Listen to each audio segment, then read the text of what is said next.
All in favor? No. Aye, aye, aye.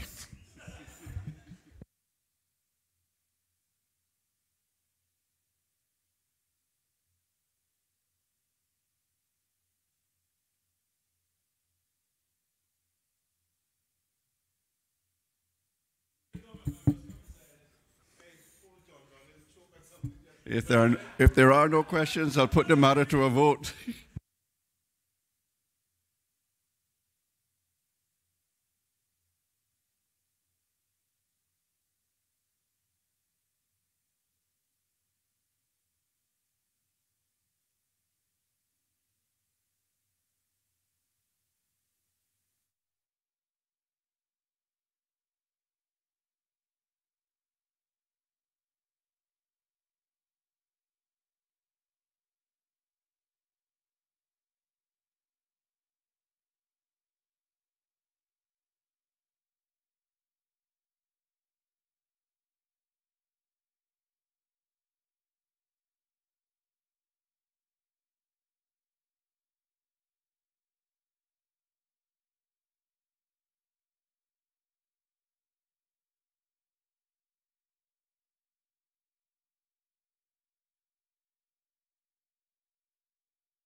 Meeting of the committee to order.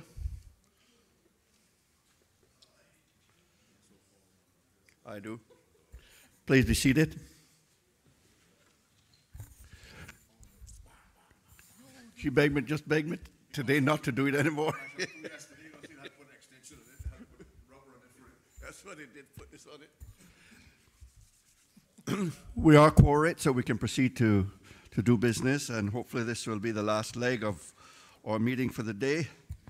And we turn our attention now to output supplier for the Ministry of Health. Yeah, we did. And voted on, sir? Everything?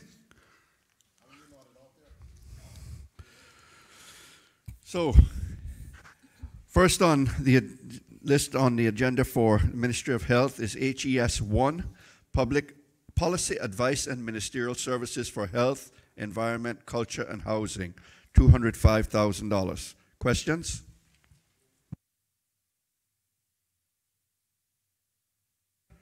All those in favor of HES 1, Policy Advice and Ministerial Services for Health, Environment, Culture, and Housing, $205,000, please say aye. Aye. Those against, no. The ayes have it. HES 21, Environmental Services and Research, $1 million. Questions? Member for East End. Thank you, Mr. Chairman. Mr. Chairman, I wonder if the minister can tell us when that licensing regime will be put in place for spare gun.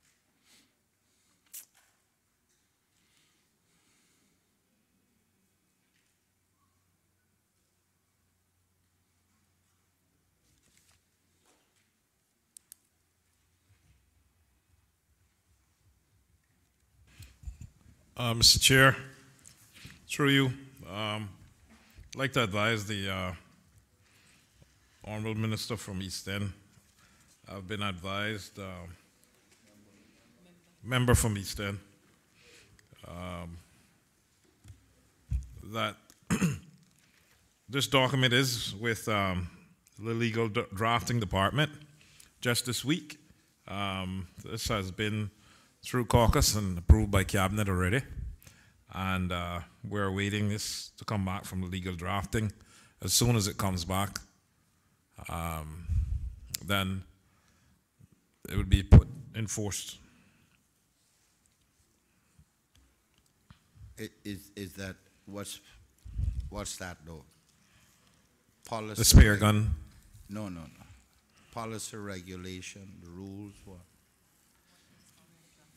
directives. Directives from cabinet through to the National Conservation Board? Yes, council. Okay.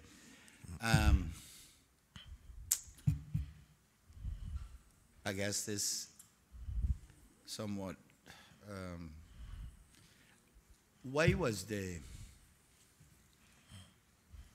license for fishing removed from the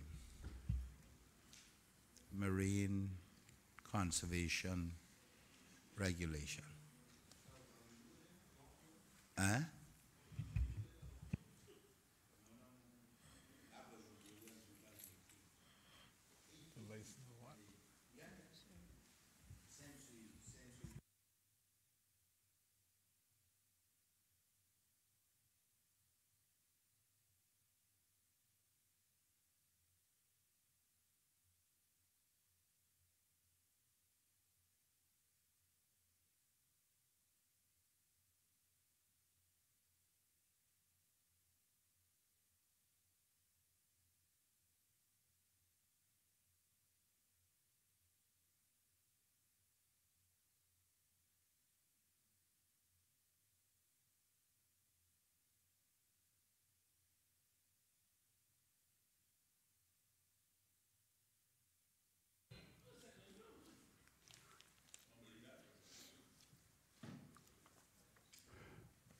Member for Northside, you had questions? Yeah, but something will be answered there. No? My apologies. I thought you were speaking off mic. No. I was talking to the premier,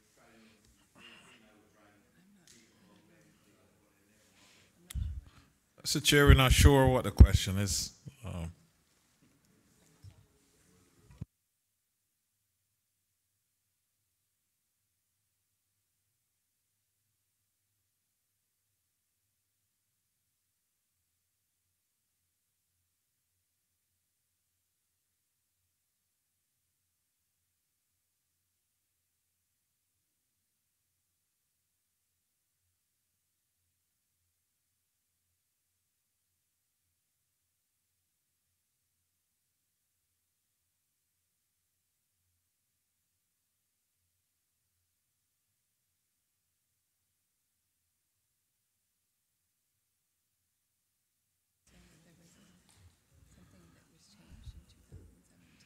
Mr. Chair, I undertake to get that information for the member from East End.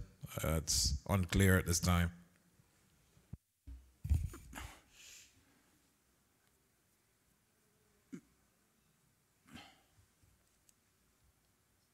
Mr. Chair.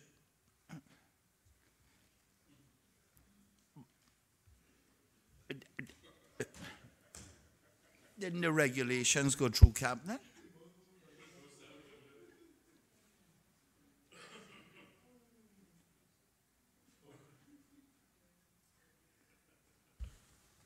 The NCL was passed in 2016. Yeah,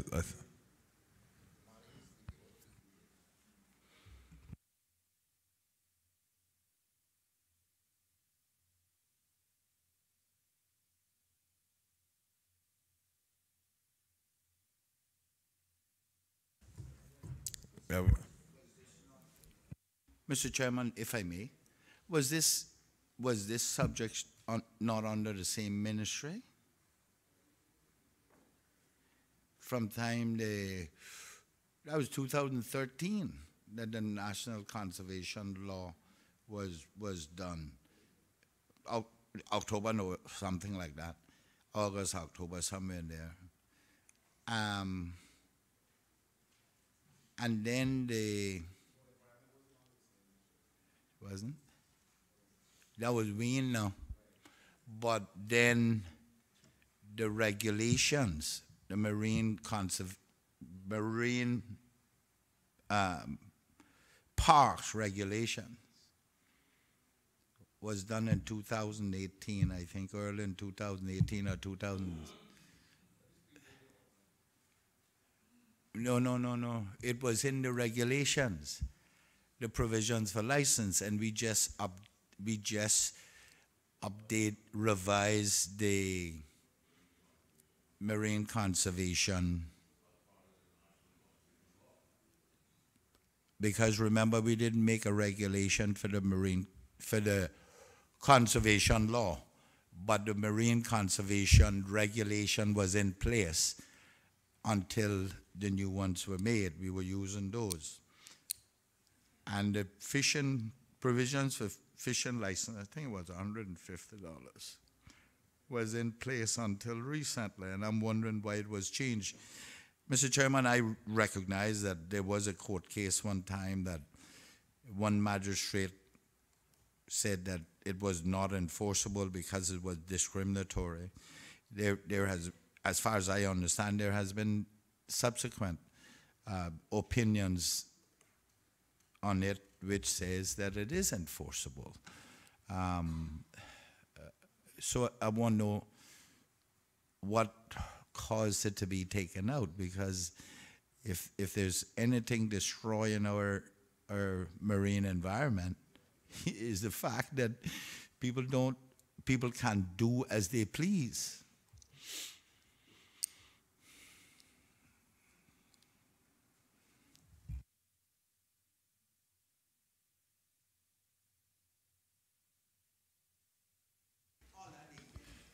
Mr. Chair, I undertake to have a conversation with the National Conservation Council, try to get some information to send to the minister.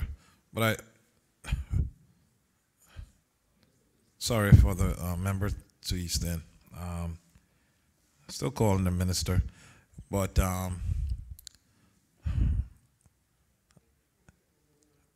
what I want to say is that my personal opinion on this is that we should just, and I heard that opinion before by the court, and my way of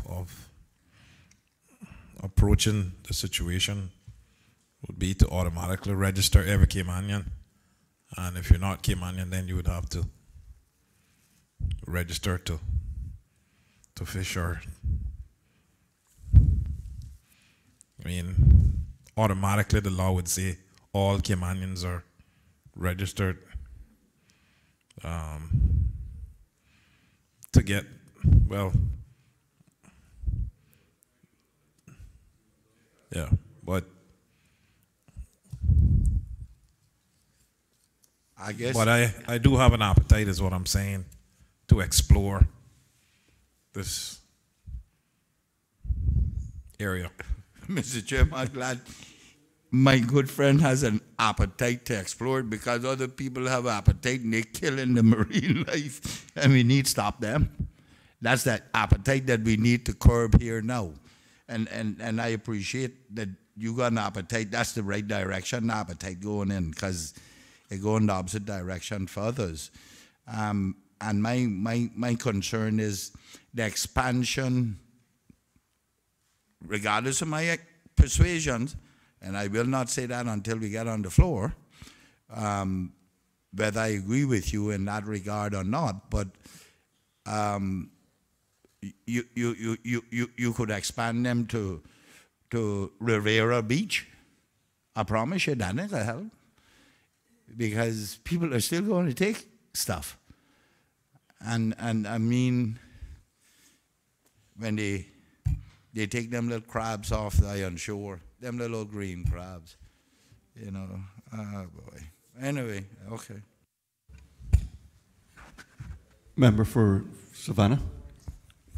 Thank you, Mr. Chairman. I note the minister, and I don't want to say too much, as there's a private member's motion between myself and the member from East End, which we're looking at, because some of the fishermen, the old-time fishermen that know these areas, they're telling me, like from Bodden Town to up to East End or whatever in those protected areas, you can literally find nothing there anymore. All the conch, everything, all the seafood is gone. So we really need to look at this thing, or the things that we look forward to getting a few out are going to be extinct, as my colleague from East End talks about. And extinct, as he always say, is permanent. So we look forward to the action. But I made to understand, like, if you're in the States and want to go fishing, you must have a license. How can we allow this to be going on in every Tom, Dick, and Harry, going in scavenging everything on the iron shore and wherever they can find it? So I encourage you, Mr. Minister, that you clamp down and get that appetite that you're talking about. Thank you. Mr. Chair, it's a big appetite. Member for North Side. Yeah, and through you to the Minister. The new spear gun licensing regime, that does envisage new license to qualified Caymanians under the conditions of the license. Yes, it does. And when it comes to spare parts, how is that going to be processed? Do you have to apply to the National Conservation Law to get parts for your licensed spear gun, or you just bring them in normally?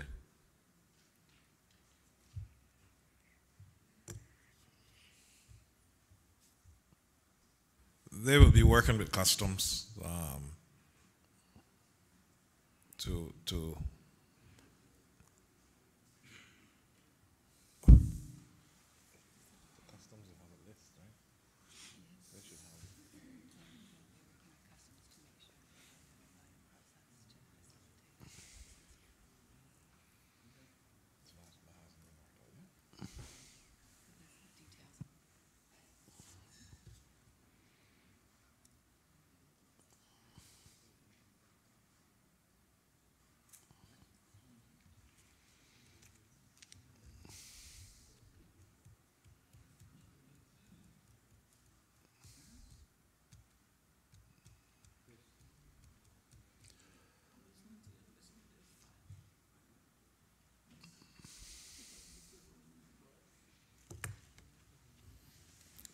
Mr. Chair, I'm informed that the final details is still being worked out between Customs and the National Conservation Council.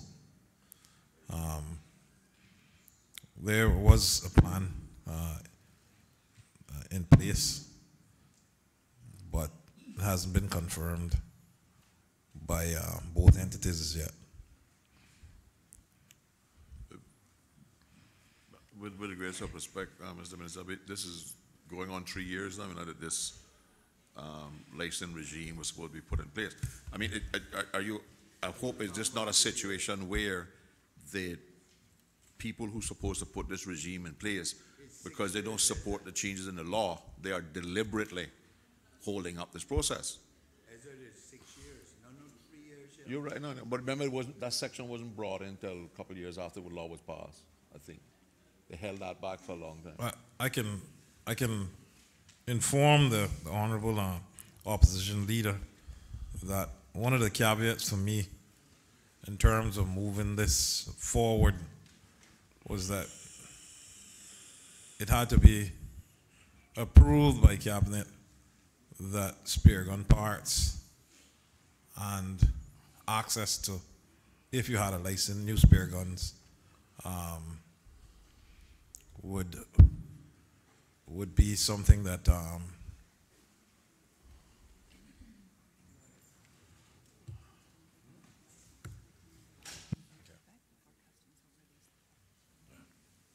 what the initial discussions that I had with the team when we were going through, taking this through to cabinet, was that once you had a spear gun license, you would produce the license to customs once important parts or a new spear gun.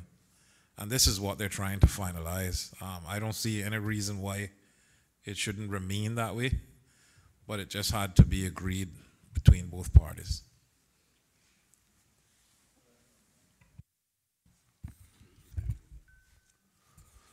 All those in favor of HES 21, Environmental Services and Research for $1 million, please say aye.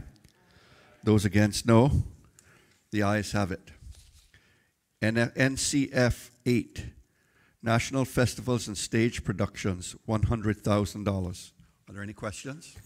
Yeah. Member for Bodden Town West. Thank you very much, Mr. Chairman. Through you to the Honorable Minister.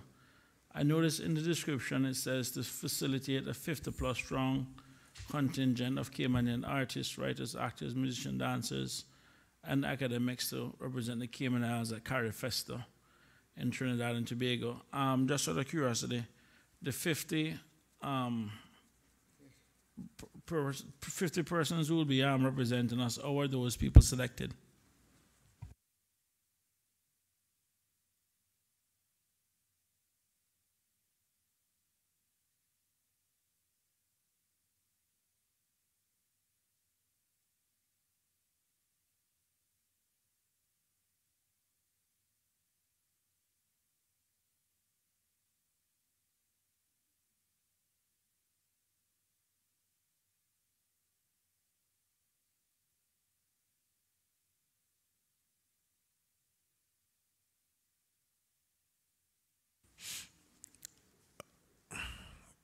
Mr. Chair, I want to thank the member from Bodden Town West for the question. What I'm informed is that the National Cultural Foundation, which does an excellent job with this event that happens biannually, they actually do an audition to choose which artists and performers travel with the contingent.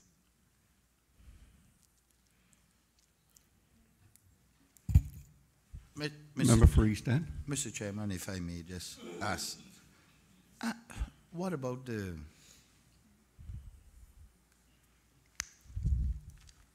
Long West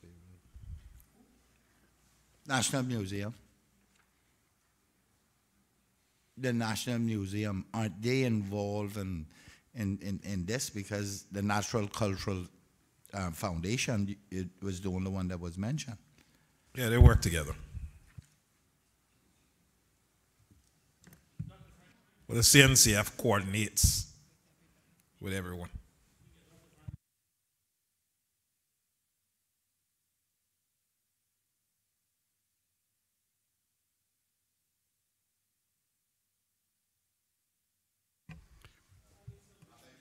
If there are no further questions, I put the matter to the vote.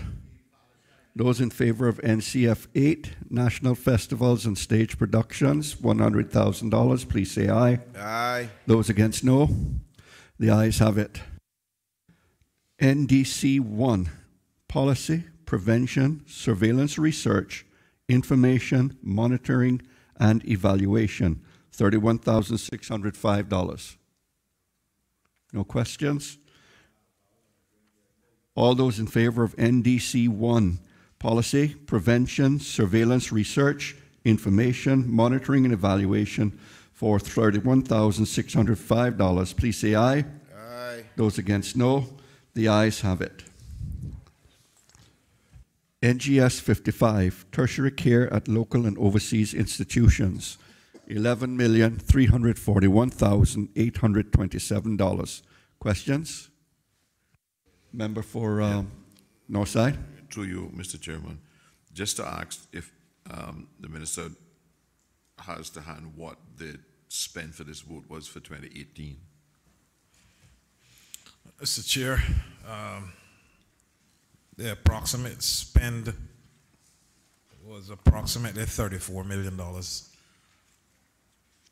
So what information or statistics do we have that suggests it's going to be $13 million less this year?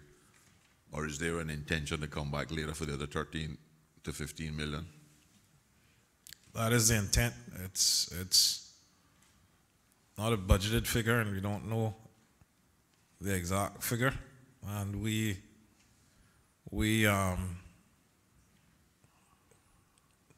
I guess we depend on the Cynical to to submit their claims, and then we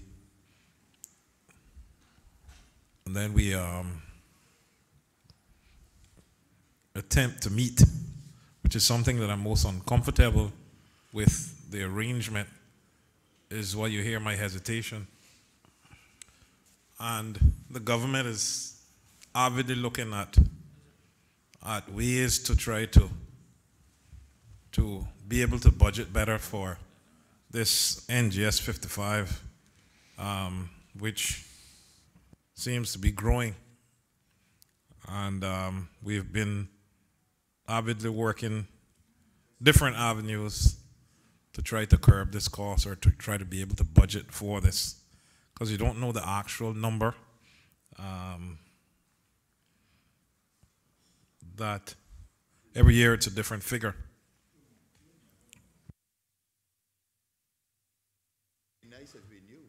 Mr. Chairman, Member through you. for Bodden Town West. Mr. Chairman, through you, and forgive me, I'm just speaking from memory now.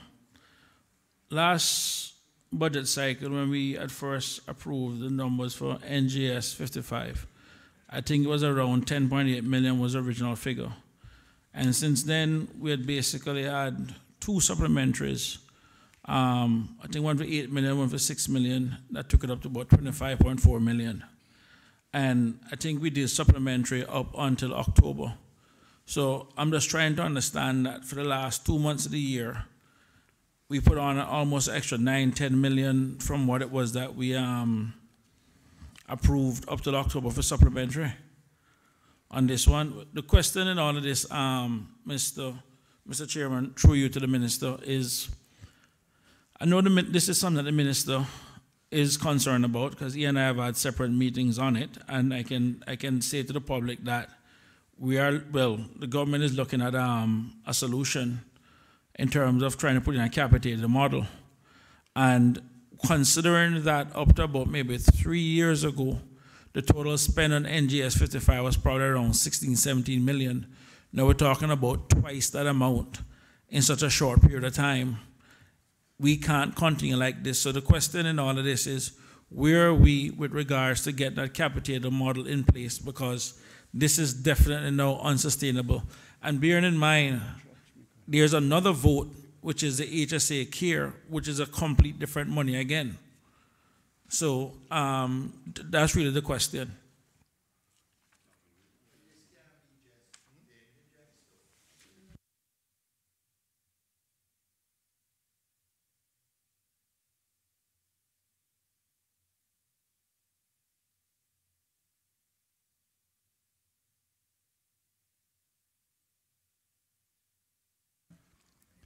There are no further questions? All those in favor? No, that's what I'm asking. Oh. No further questions. A lot of chatter, but I need questions to keep the focus. Oh, my apologies. Sorry, Mr. Chair, just consulting. The consultation seems a bit long, so I'll allow the Chief Officer to answer this question. Thank you. Jennifer Ahern, Chief Officer in the Ministry of Health, Environment, Culture and Housing. So the number of people catered or covered by NGS 55, the number of people on the indigent list has increased significantly over the last few years. And we've also seen a significant increase, particularly in the population age 60 plus in the indigent age group. So the ministry's been working with Morneau Chappelle to look at whether we can propose a plan of benefits for senior citizens that would be more affordable and more sustainable than some of the numbers that we've been seeing. The numbers that we see for NGS 55 in terms of the spend are influenced by, last year we had a few significant catastrophic cases, and as I said, the number of people actually accessing services through NGS 55 increased as well. Mr. Chairman, just something to add before I ask the question. And just to put things in context, because this is a lot of money. When you consider that the pension law came into effect around 20 years ago, especially within the private sector, at a 10% contribution rate, it means then that people who basically retiring now would have only accumulated 2 years worth of salary. And when you consider the effect of the financial crisis of 2008, most people's pensions would have been wiped out. And what we have right now is people going to retire with a little bit of pension, and everyone is turning to the government for assistance. Now, the last time we looked at this, it was roughly around 1,600 indigents, and we know a structural problem where just about everyone that's retiring right now is moving into that indigent line. And this is the reason why, well, and I can say active that we met with the government to try to find a solutions to kind of look at this, but this is a structural problem that won't go away. And the solution will not be overnight, but it is something that we definitely find a solution for. You know what I mean? And what I want to say to the minister is that I recognize that this is not a government problem, this is a national problem, and we'll do what we can do to work with the minister to fix this issue. Well, it needs to be addressed. Mr. Chairman. Premier. Mr. Chairman, you know how I feel about this issue, but just let me say this. The member for Borden Town West says just about everybody who's retiring is moving into indigent. That's not the case at all. What happens is that for anyone who gets ill or needs any significant medical attention or treatment, can't afford it, and they don't have medical insurance, so they seek to be declared medically indigent. It doesn't mean that they can't pay their day-to-day bills. It means that they simply can't afford the huge costs of any significant medical care overseas. And so they apply to be declared by the minister as medically indigent. That, coupled with the fact that the pension scheme that we have is wholly inadequate, I don't know who is going to be able to ever live in Cayman having retired on $1,250 or $1,300 a month, which is what you get in terms of your pension. So these two things have created and are continuing to create a massive, massive social issue. And as you would expect, everybody turns to government to fix it. We have determined that virtually no one who has taken money out of their pension to repay loans, whatever, has attempted to pay any of it back. So it's even less. So, truthfully, we need to significantly increase what is contributed by employees and employers to get people's pensions down the road anywhere near an amount that they can sustain themselves on. And we have to find a way to get everybody in this country, not just those who are employed, but those who need it most, in most instances, after they retire, enrolled in an insurance program, whether it is Cineco or something else, which we can afford. Because government cannot continue this. It's not long down the road. All we need is one significant downturn, an economic downturn, and government's revenues fall off precipitously. We are in huge problems. There are loads of people that are going to go without any medical attention at all because the government is not going to be able to fund it. Yeah. Ask my team how concerned I am about this and how many times I have given this little lecture. Thank you, Mr. Mr. Chairman, just want to thank the Premier for correcting me. When I said becoming indigent, I should have said medically indigent, but yes, it is a national problem, and it is going to keep growing if we don't arrest it by now. So I really feel bad for the minister, but for the country as a whole, it is a problem that we need to find a solution to. And as I said before, we on this side of the aisle recognizes that, and we're willing to work with the government in this regard to find a solution.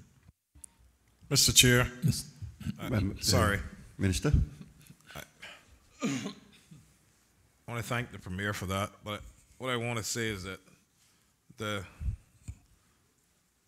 my team is behind me in terms of the government, in terms of the vision that we have in trying to solve this problem.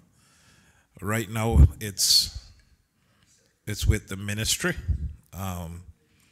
finalizing the details and trying to find a capitated model or to investigate the possibilities of a capitated model working for the government. We need to do something. We can't continue down the same road, and with the indigent population growing every year, or the medically indigent, and the government recognizes that. There are different methods that we're the government recognizes, and there are different methods that we're trying to approach in terms of the 665. We're talking about free health care for children, these are avenues that we must explore. You know, some want national insurance, some want a lot of things, but we have to explore these, and we need to know the cost that will come with a decision that we make. So, so I have the political view to do so. There are processes that we have to go through and to ensure that we do things correctly. But I'm pretty much sure that the vision that the government has can actually work. There's appetite from stakeholders to help us investigate this further. But I want to say that the government is not lying down and playing dead. We understand and we appreciate that this can only get worse. Member from North Side. Yeah, through you, Mr. Chairman, to the Minister, this SHIC 65 program that you get in this consultant, so what's the projected premium?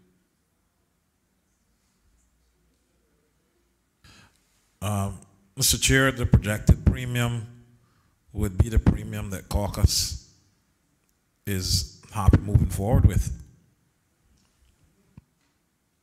I didn't catch that. The projected premium is what? People can come and they can do all kinds of presentation and give us all kinds of numbers, but if caucus is not happy with the premium, I'm not going to sit down here and say that it's going to be X, Y, and Z, because it's not a premium yet until caucus approves what we think the premium should be, that the elderly can afford, and it has to come with additional benefits than they are now. So, to you, Mr. Maybe I'm misunderstanding what we were told in Finance Committee over a year ago, and in Public Accounts Committee as well, that the government had hired consultants to prepare and project the cost of a SHIC 65 age group plus health insurance plan. Question someone asks, is that consultation finished? Not finished, sir. And a year later, and they haven't given you inner projections of what the premium is going to cost? Sorry. Through you, Mr. Chair, they have given me about 2 presentations so far, but every time the presentation is presented to me, I send them back to investigate other avenues, things that they never thought about, etc. I was not initially the person who sat down with them and sent them on the exploration of finding a solution for the SHIC 65. Now that I'm hearing the presentation, there's things that I would like in there. There's certain levels, and there's certain costs that this government will not go over in terms of charges to the elderly.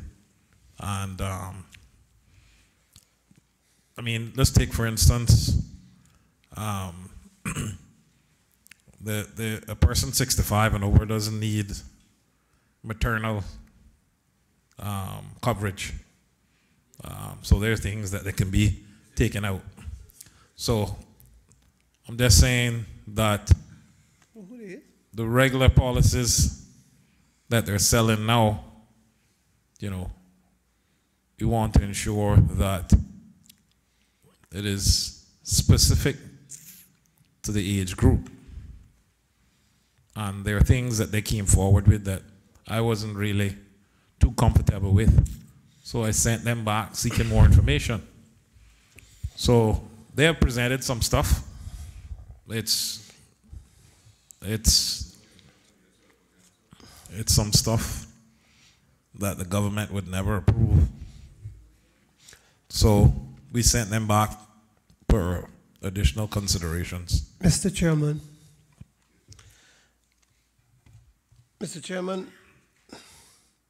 I've heard what the Premier and the Premier's voice is concerned quite often about the potentials the country is facing, actually facing, and the potential that could come. And we see what the change request is. This is not a small amount. Obviously, the minister came and found an ongoing, sounds to me like an ongoing consultancy. And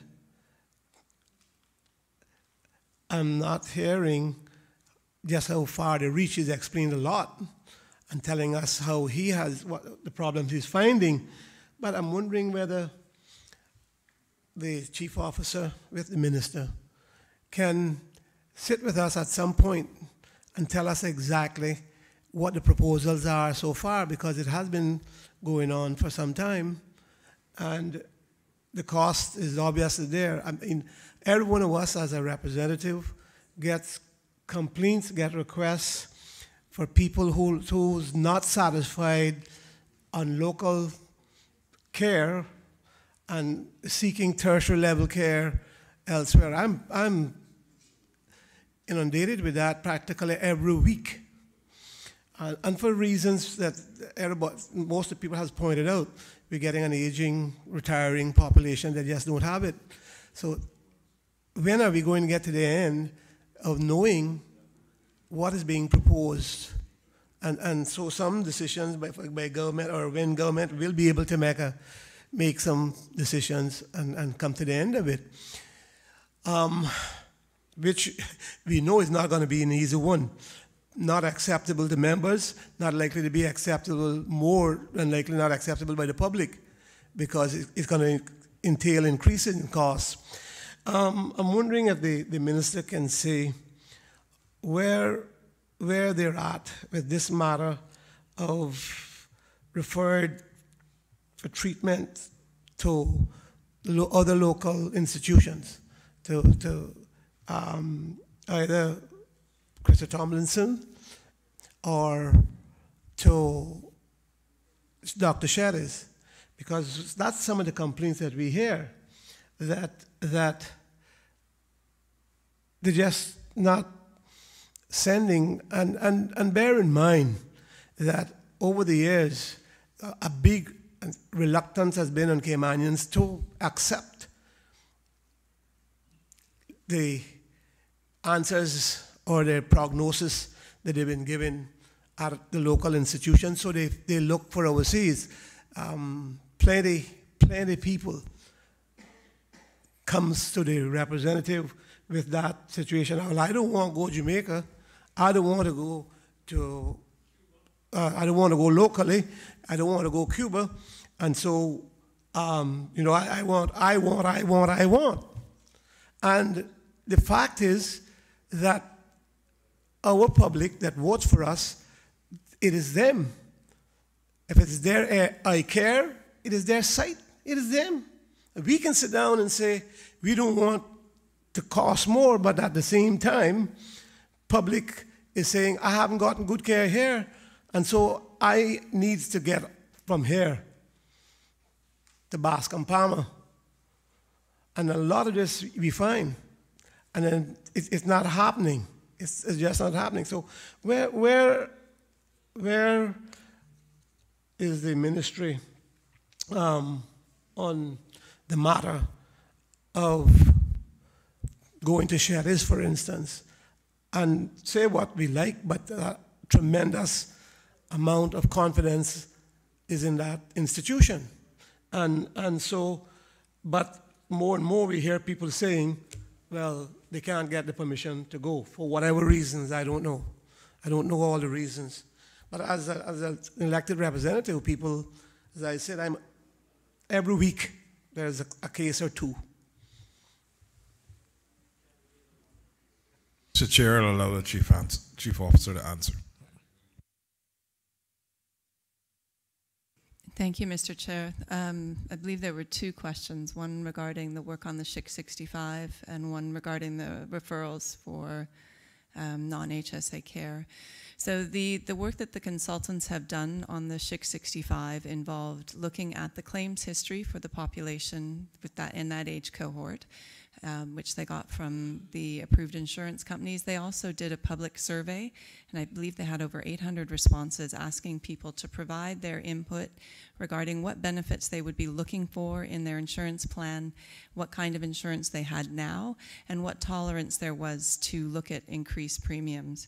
So based on that information, the actuaries put together a proposed, what they're calling a basket of goods, which they think represents a plan of benefits that would suit most people in this age cohort for most of their needs. And they've also put forward for government's consideration a number of different proposals in terms of what premium that the public would pay and what the subsidy that government would have to come up with in order to fully fund it. And they've looked at projections out on, I think, a 5, 10, 15, and 20-year horizon to look at what that subsidy will need to look like going forward, because obviously the number of senior citizens is projected to increase, and looking at whether it is sustainable for government to be able to fund this in the longer term and what kind of subsidy they would need to look at. One of the pieces of work that they've been asked to look at doing is that they had initially done this forecast based on a certain proposed premium for the insured individuals. They've been asked to go away and look at a different scenario in terms of that premium. And we've also asked them to go back and look at the claims history for one of the groups that they have to see if that group had been insured on this plan of benefits, what the cost would have been and how it compares to what government is currently paying for that group. And they're due to bring that analysis back to us later this month in April, and they will be making a presentation to the government in terms of their findings so that government will be able to make some decisions on that. So that's the SHIC 65 status for that work. The other thing that they have looked at as well is what the possible impacts on the other premiums would be of pulling this group of insured people out of the insured population, and how that knock-on effect might be in the rest of the insured groups as well. So that's another piece of the work that they've been looking at doing. NGS 55 is the non-health services authority care for indigent, seafarers, and veterans. It's also for what we call advanced patients, which are individuals who may be underinsured and be catastrophically ill and require care outside of the health services authority. The care, so this includes the local providers as well as the overseas providers. So if the care cannot be given by the Health Services Authority and it's medically necessary, a Synico-insured patient will have a referral which will be reviewed by the Chief Medical Officer, and their care will be directed to the facility where they can get that care. So the approval process is that the HSA doesn't provide it, it's deemed medically necessary, and that then it goes into Synico's network to be able to determine where they get their care. So Synico's network does include Doctors Hospital, it includes Health City, it includes a number of other local providers, and it also includes a number of overseas providers as well. And the decision as to where the patient gets directed, I believe, is done through Synico's case management team, and I would have to defer to them in terms of what the mechanisms are for where they determine where the patient is directed to. But if I may, Mr. Chair, I understand that it is not the ministry but Synico. It's the delivery arm that is saying where people must go. But I can tell the ministry, who is the policymaker, that there are huge amounts of dissatisfaction with the answers they get. I'm not here to judge anybody because they are the professionals, so they know, or they ought to know. And as a representative, when I'm confronted, that's who I got to go to talk to. But the satisfaction is not there in the public. They are saying they'll come to the minister, they'll come to me, they'll come to the next representative. They not satisfied with whatever the service is, wherever they're told to go. And as I said, when a person is sick. And it takes a lot to put confidence in them to go somewhere that they're not wanting to go. That's a block right there. If somebody has an operation here in 2 doctors and it didn't work, and they are saying, look, I have been at Bascom Palmer. I had good treatment there. I have to go back to finalize my treatment. But at this point, you're telling me, no, you can't go back to get your final treatment. You must go back to the person that sent you to Bascom Palmer in the first instance. And you ought to know that I'm talking about a live case. But I'm giving that as an example because that's just some of what we come across as representatives. So I'm not even part of caucus, but I am a representative, and so people come. And I have to represent people. Somebody got to find an answer to this situation. Mr. Chairman. Oh. I see the member from Savannah. Mr. Chairman, sorry, just speaking broadly.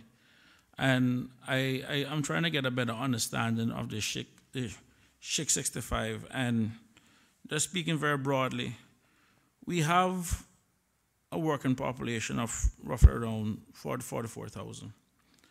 We take out 6,000 of public sector workers, leave us around 38,000 in terms of private sector employment, thereabouts, give or take a few. 15,000 of that is roughly Caymanians, and around 24,000 thereabouts would be non-Caymanians. So the pool that we're talking about right now, that we're preparing for down the road, is really the 15,000 Caymanians that are employed in the private sector at this point. Because, and to some extent, those within the non-Caymanians that may eventually become Caymanians also eventually. So, but right now the pool is roughly around 15,000, 16,000 of working people. The purpose of insurance is to spread risk. And we have one of the good systems in the world where through a work permit system, we're in essence bringing in health to people. Because no one is bringing someone inside there, at least I would hope from a business standpoint, that they wouldn't bring anybody inside that'd be sickly, that would basically drive up their premiums.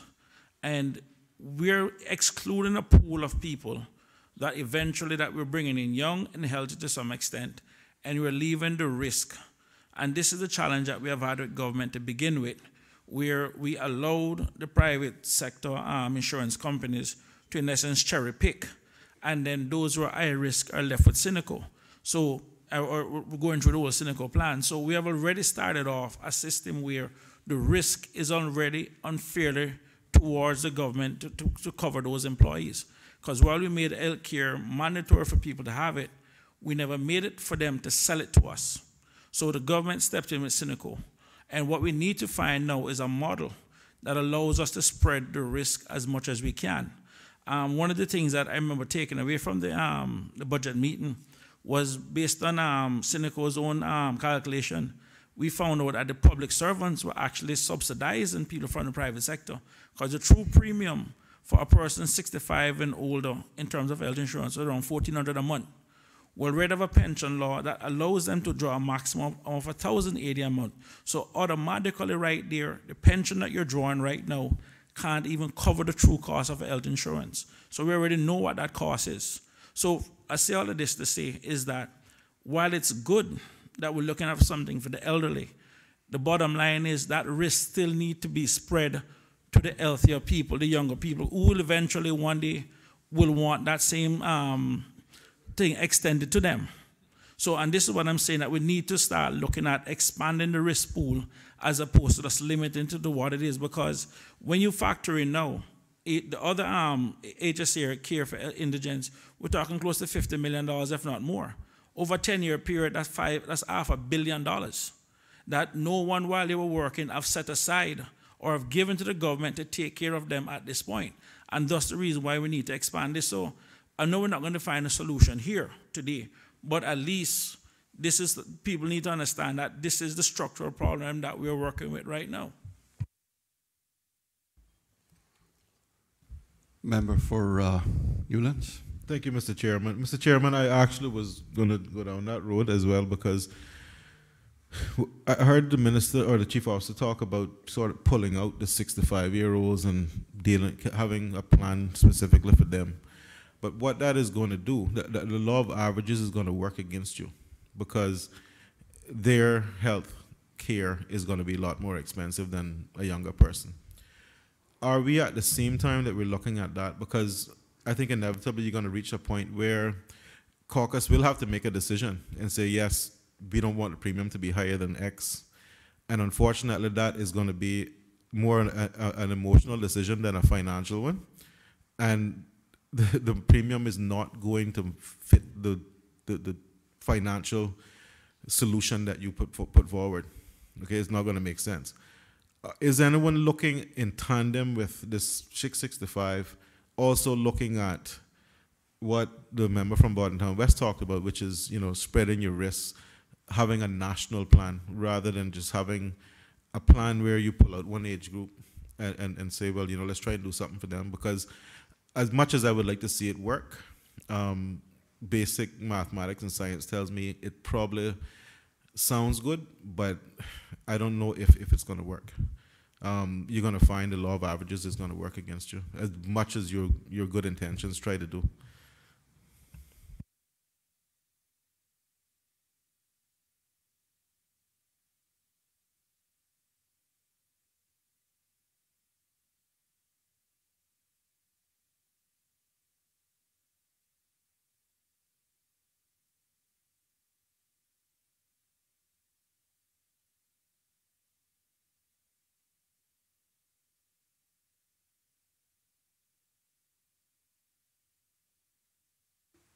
Mr. Chair, as you can see, I thank all the members for their contribution.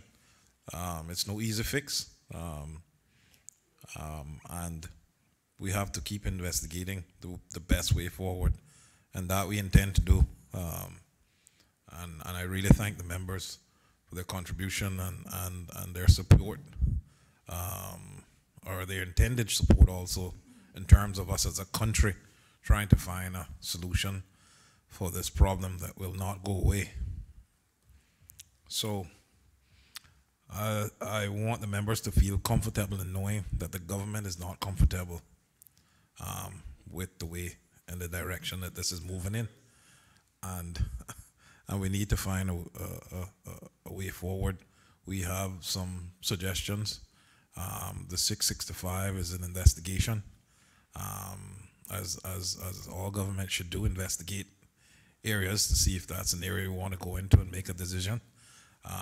We definitely wouldn't want any senior or retired person to pay more than they're paying now. I think the average they're paying at Cineco is $300 is what they're being charged, and definitely not a lot of coverage in that. That's one of the main reasons why we wanted to look at the plan as to what was being offered to seniors and try to offer more within a plan definitely at some point government would have to interject some funds. But if we can come up with a program where our seniors is not charged that much and government can put in some injection, at the end of the day it mightn't end up costing us the $20 or $30 million that it's costing us per annum now, and may only cost less than that, way less. So we have to continue investigating. We can't just sit down and roll over and play dead. And I thank the members for their contribution. I'm going to allow one more question from member from Savannah. Mr. Chairman, I don't think I got an answer though. My question was, is anyone looking at the spreading the risk model, a national plan or whatever it may be, as opposed to just pulling out one age group, or in parallel to that? Thank you, Mr. Chair. There are many things we're looking at. There's discussions about Cynical in terms of expansion of Cynical. There's discussions about national insurance. There's many discussions going on, and I appreciate the members' contribution. Member for... Thank you, Mr. Chairman. Just not to prolong it, I know, I think the last time we talked about this, I mentioned to you that your predecessor said what he wanted to do was to bring the authorities, the non-government companies, and so that we'll have a bigger pool, which, because of volume, can help drive down the prices. I don't know, is that being looked at? The minister may be doing that, or I think it was, like I said, it was your predecessor. I don't know if you've looked at this aspect of it. That is also a discussion that we've had, and we have the fortunate situation that the Minister for Finance is the Minister for Cynical, and I'm the Minister for Health. So we'll have to work together to come up with some solutions. And he's an easy minister to work with. All in favor of NGS Mr. 55? Chairman, Yes. Mr. Chairman, Premier? as you all know, I am not an easy minister to work with. Just want to record these things so that, because unless you're actually in the system, you don't realize and appreciate these things, and it is helpful, I believe, if all opposition members understand some of the dynamics. So most of the SAGCs are outside Cynical. Not all, some have chosen. And one of the great ironies that is starting to manifest itself is that when employees of SAGCs retire and are no longer able or can't afford or don't want to pay the high premiums involved in continuing their private insurance coverage, who do you think they look to? Mr. Chairman, can I make one suggestion to the Premier, sir? There is no reason for government to continue to restrict Cynical to the HSA because the prices are fixed by the Health Insurance Commission. And then the SCGs will have no desire, because the only reason they're going out there so they can go and save time for consume waiting on appointment, they can get appointments and stuff. The government should open Cynical up to all local providers. It's the same price predicted by the Health Insurance Commission. And if HSA is not charging the maximum that they can be charged, whoever in charge of that should be fired. I not only agree with you, this is only my standpoint, it's not a cabinet position, no, we haven't got there yet. But not only do I agree with you on that, but I believe we need to open Cynical up to everybody.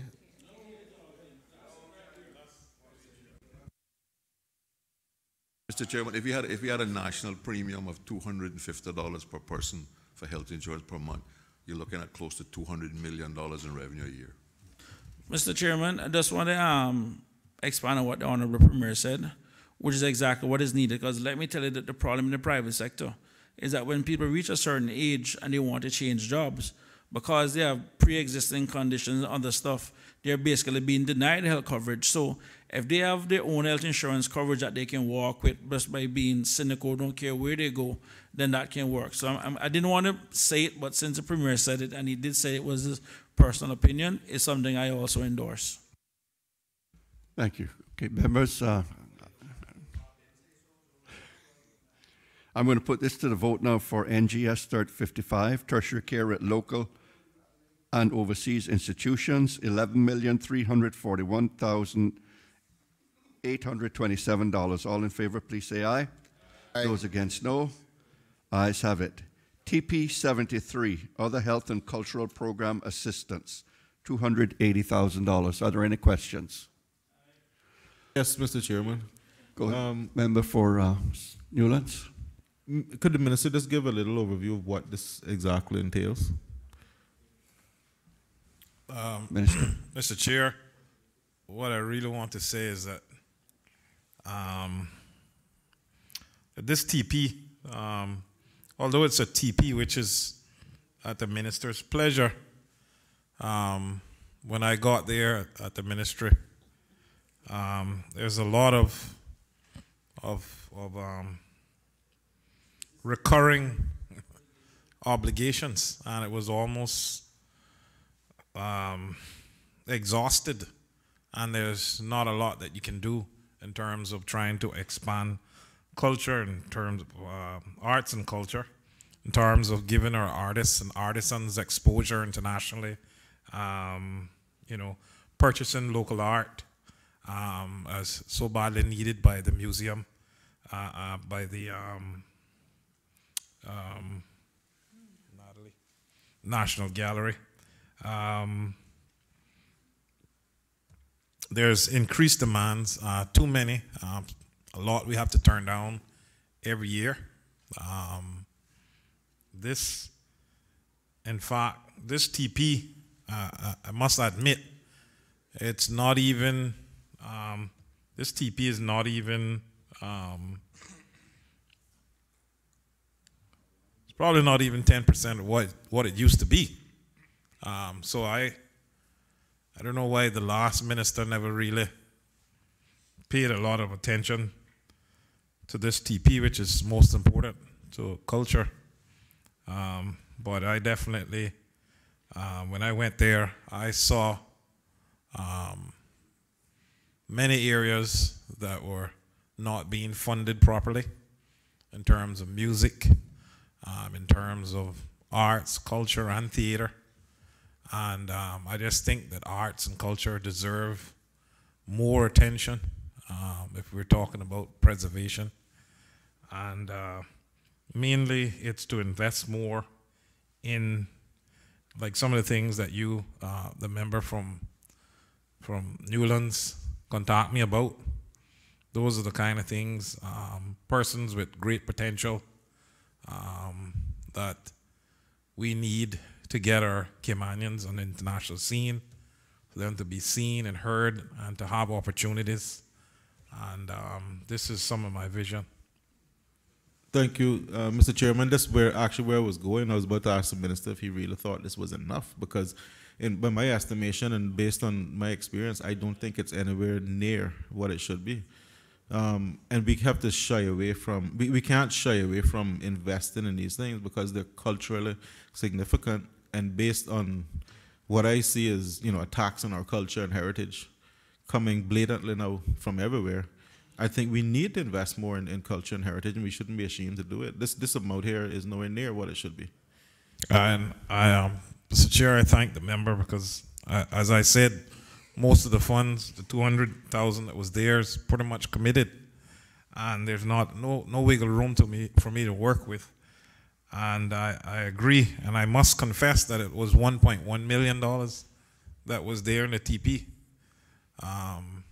some years ago, and I don't know how it got down to this amount. But I thank the members for their support. Mr. Chair. Member for Georgetown Central. Thank you, Mr. Chair. Through you, just want to give the support to the minister for this particular TP for the next budget, which is coming up, that I think it'd be fair to say that the opposition members would support a larger amount for the next budget. So feel free to go ahead and advocate on behalf of culture through your cabinet, that you would have the support here in this house, at least from the member of Georgetown Central, because culture is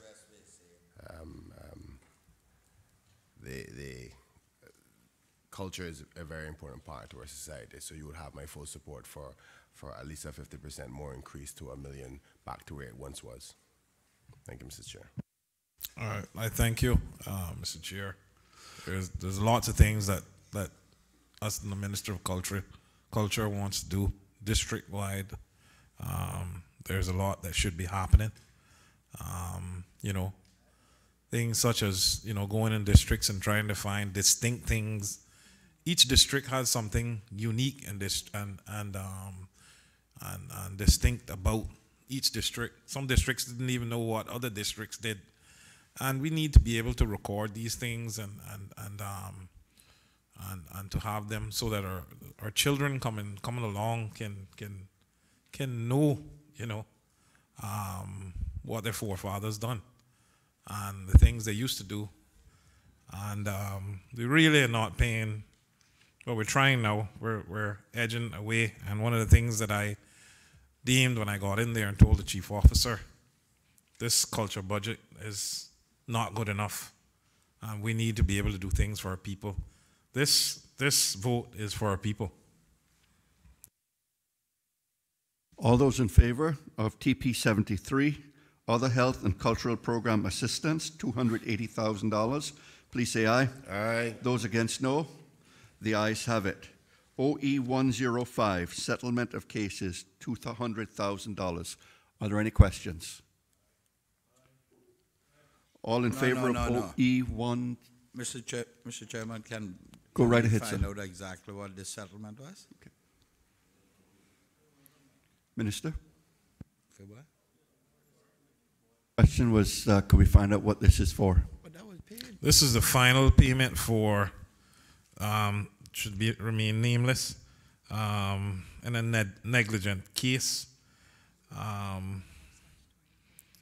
One of our statutory authorities before their SAGC, and there was an injury to a child at an event that we were hosting, and this is the final payment. It took some time to get to this point, but it took some time to be able to administrate getting the funds to him, and funds of this amount has to be administrated by an attorney because of the large amount. And he was a minor at the time.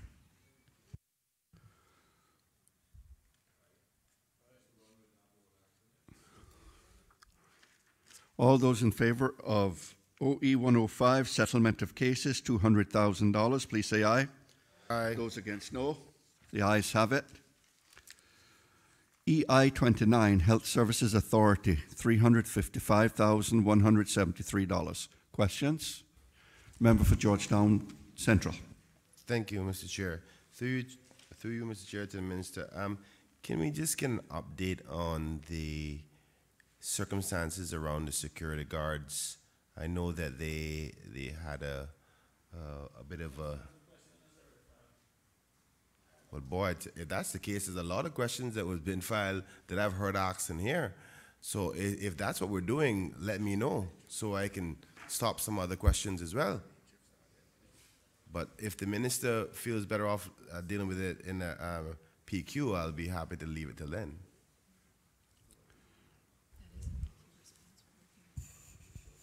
Mr. Chair, I would really be grateful if the member from Georgetown Central will allow us to give that answer in the PQ that we're preparing.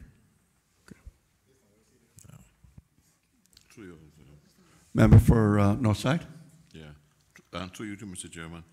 This 355,173 says purchase of medical equipment and building products.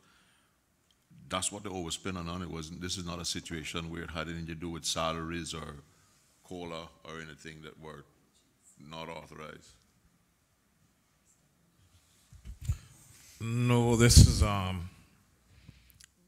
is for geriatric services, which was 161,000, medical care beyond insurance coverage for the uninsured and prenatal from last year. EI, sorry. That's a description of it, but a reason for the it's an equity appropriation change injection. is what I would refer you to. Yeah. That's what this, the box below it, a reason for the appropriation change.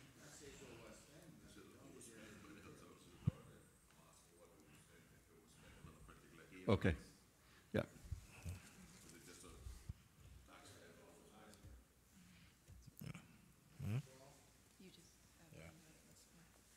Yeah.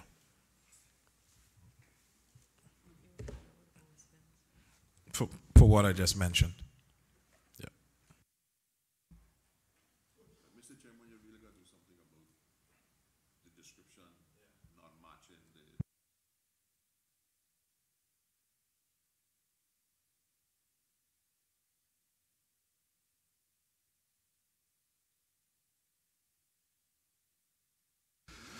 All those in favor of EI 29, Health Services Authority, for $355,173, please say aye. Those against, no. The ayes have it. EI 53, Ministry of Health, Environment, Culture and Housing, $3,848,395. Questions?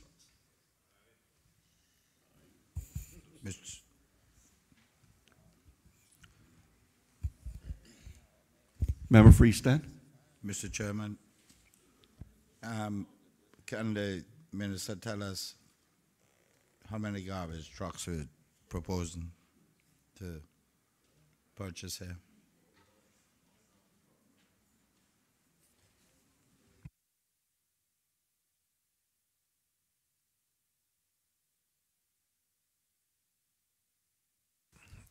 Can the member please repeat his question?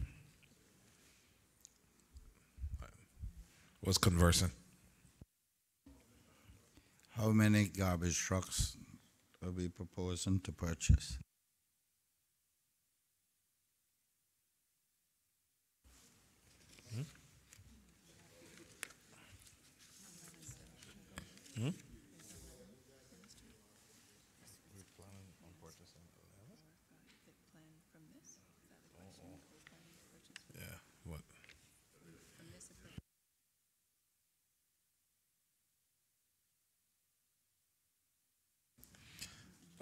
This is not already spent, and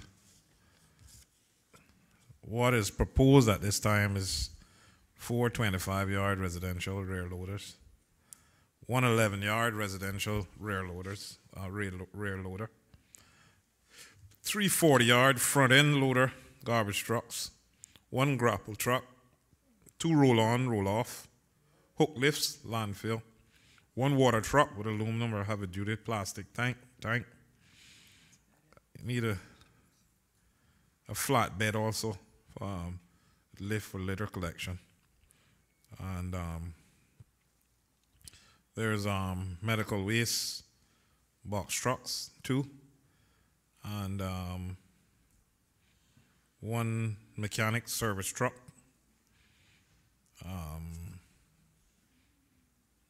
1 haul all collection truck. That's for Little Cayman. 1 wash van with pressure washer and equipment for recycling.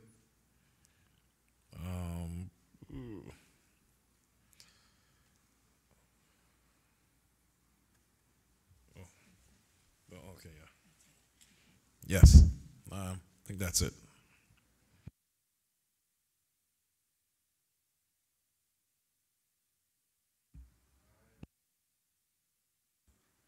Mr. Chairman, is this in addition to all those that were ordered in 2017 as well? Well, those there's no garbage trucks on order right now. Once this is approved, then we'll order garbage trucks. At the time, what we were told here in the LA, as you can see, no garbage trucks came forward. They couldn't get the order ready in time before the year end, and the money went away. The former director.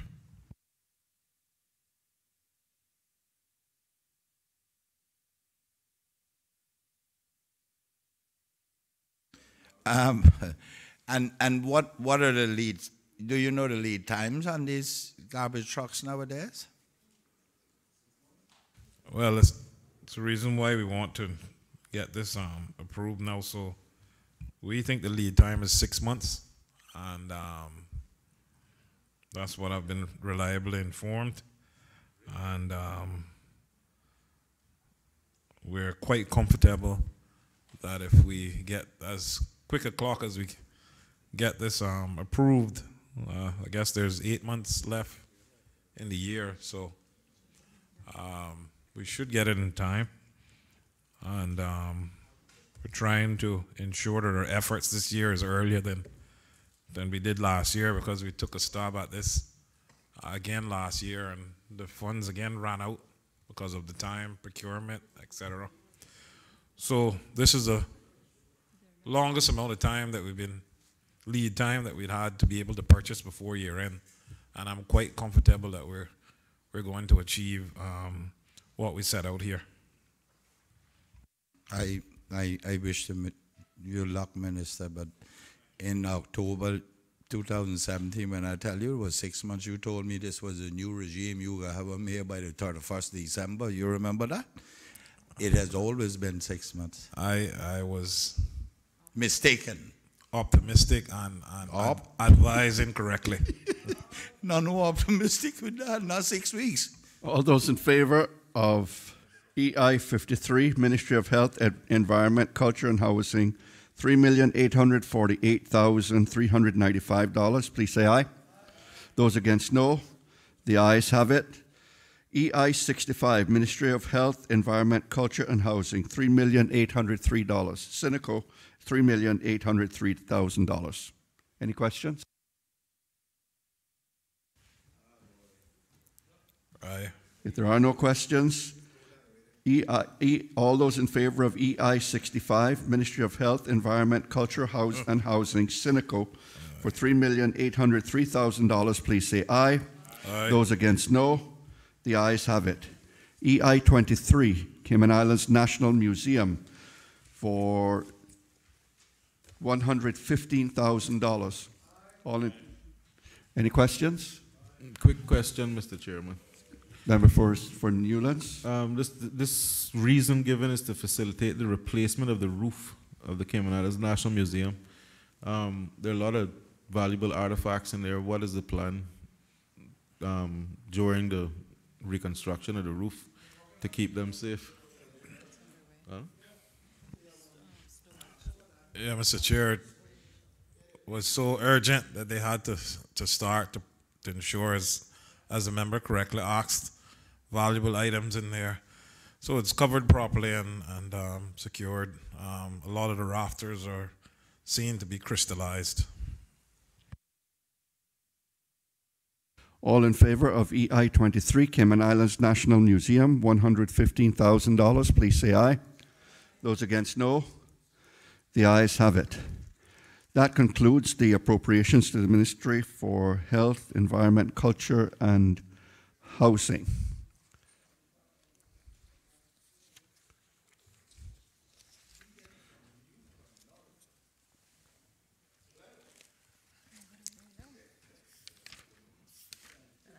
Pardon? Minister of Finance. Mr. Chair, yes, sir. I would just like to thank my team for staying up so late in the night and staying on standby. And I want to thank all members of the House for their tacit support. Thank you.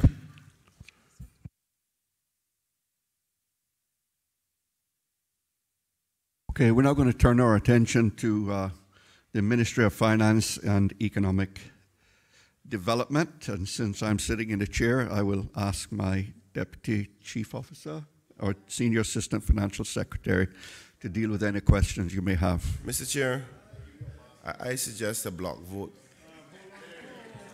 All those in... You are voted, sir. All those in favor of FED1, Policy Advice and Ministerial Services for $50,000. We're on page 13.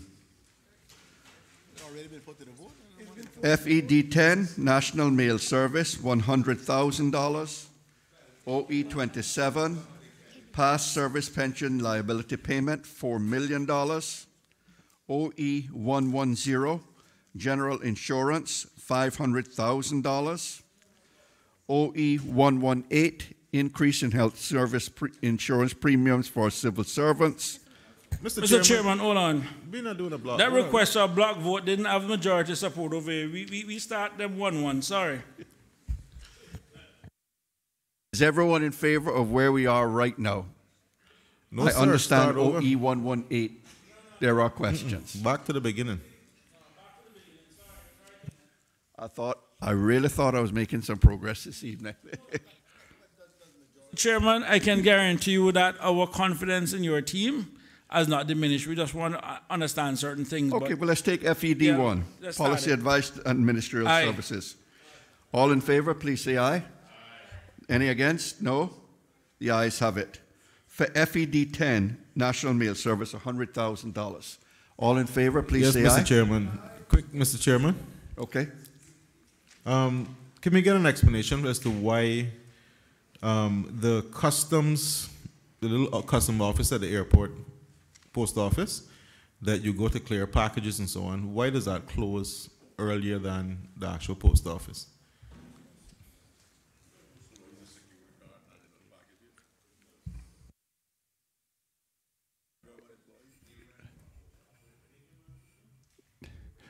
Member, I just conferred with the Senior Assistant Financial Secretary that we don't know the answer right off the hand, but we'll undertake to look into it and get you the answer, if that will suffice for you.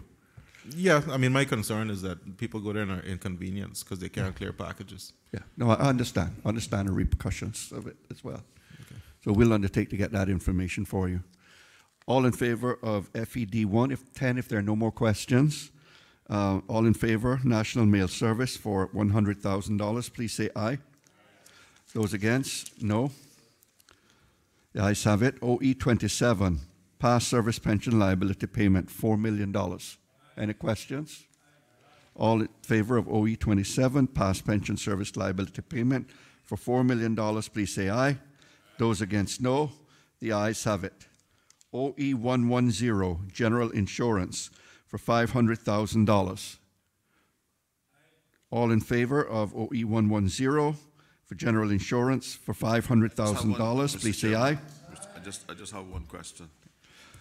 Those against? No. In relation to this, General Insurance? It's not really related to the amount of money here, but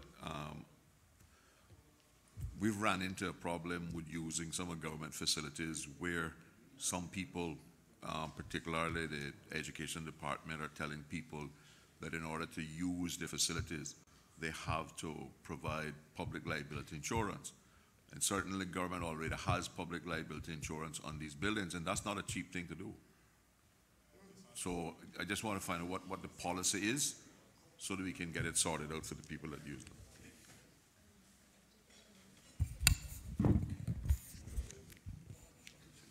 Thank you, Mr. Chairman. To the member, as the member rightly raised, I am aware of the issue.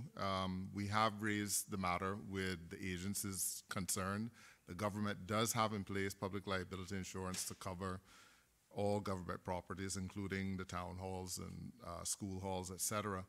I think where the issue has come up is that some of the individual agencies have put in place this policy to add an extra layer of protection to themselves where the halls were being rented and used for commercial purposes. I am hoping that they have made the necessary adjustments to their policies to accommodate where they're simply being used by community groups and for public meetings, that sort of initiative.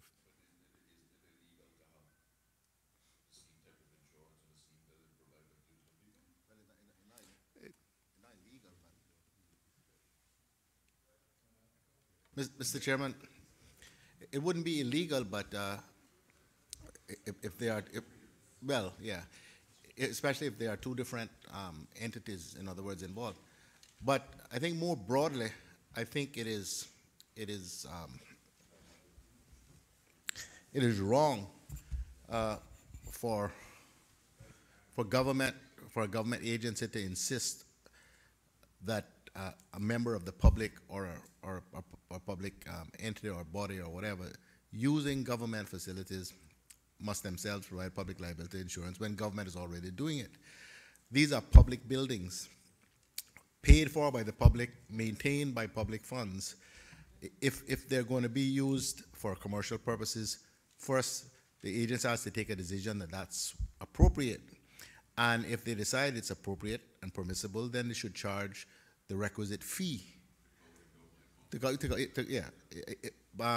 I don't think it's right to insist, because, as you say, it's preventing, and I've had complaints as well. It's preventing, quite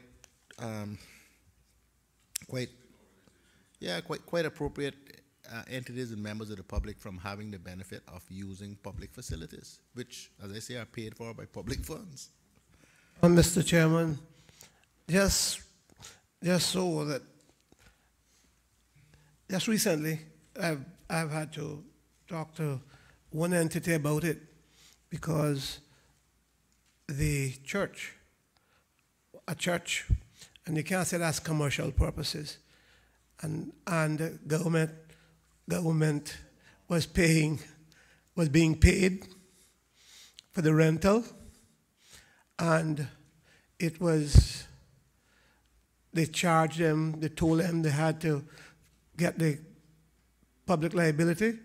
They then went and got that, and then they put up the fee to a whopping $2,000 for the church. I don't mind repeating here for the record, because the fact, when we built the school hall in West Bay was the time when we had to make a decision to get the school hall or get a community hall. And we said, look, these halls are laying empty most nights, and that's a matter that you need to schedule. And so we finally got the community into understanding that they just couldn't go to use the school hall because the school needed it.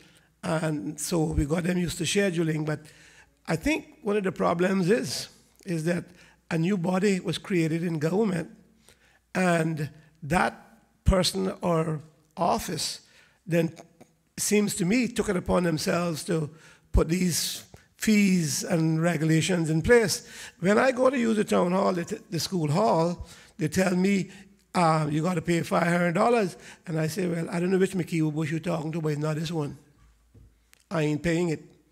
I go there to hold discussion on public matters.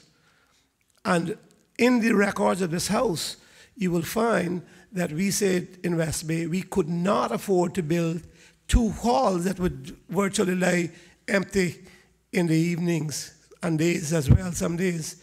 And so the understanding was that the public had to make do with the use, but schedule.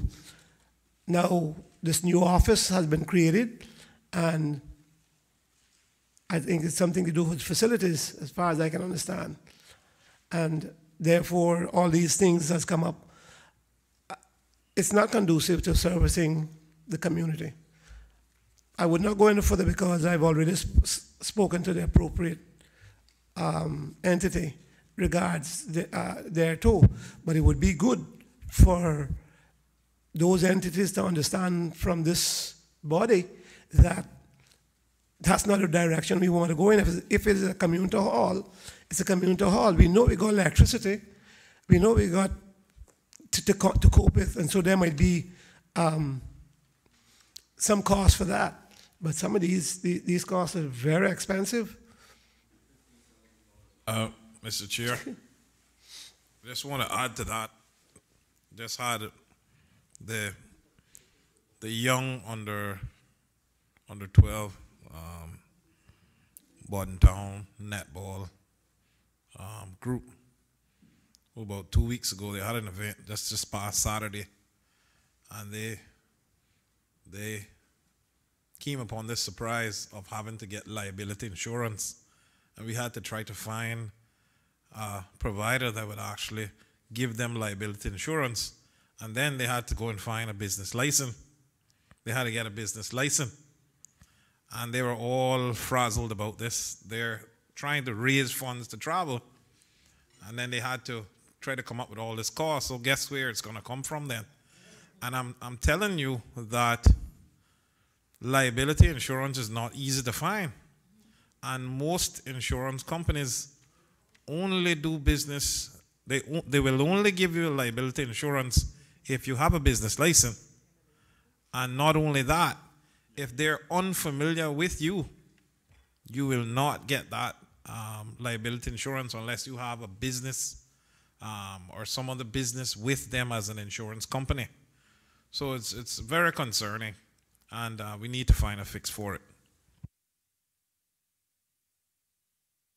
Mr. Chairman, I thank members for those comments. I assure you that the policies that have been put in place by these agencies are in no way being mandated from the Ministry of Finance, but we undertake to work with the agencies that operate these facilities just to make sure we can come to some agreement as to sensible rules for the operation of these facilities.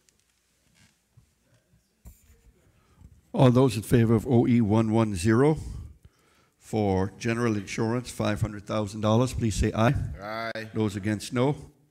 The ayes have it. OE 118, increase in health insurance premiums for civil servants, $8,800,000. Are there any questions? Member for Northside. Mr. Chairman, why is seafarers and veterans coming up here as premiums again, when our understanding before was that that was a pass-through for Seneco? You paid what Seneco spent. And the other question is these premiums still based on artificial age bands?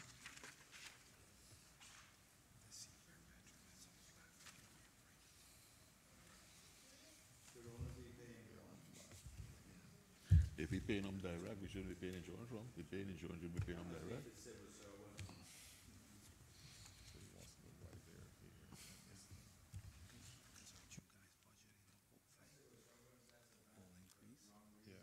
So included in this is a portion for them. Do you know how much that is?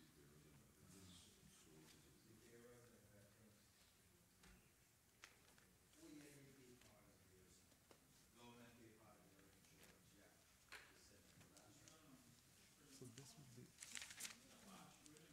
Yeah, that's all of them. Yeah, but he's asking specifically about the seafarers and veterans. Premium is not high enough, but How much of it is related to seafarers and veterans?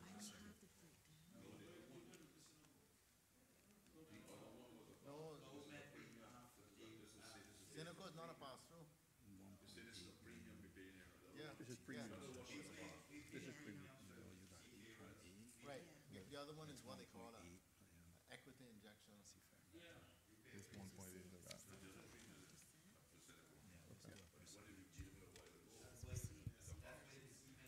Okay. Or the NDS 55. Okay, Mr. Chairman, through you to the member's question in regards to the $8.8 million that we have here being requested. This is the current deficiency that's been actuarially determined as to how much more we need to increase the premiums for the current population that we have of persons that fall within civil servants, civil service retirees, seafarers, and veterans.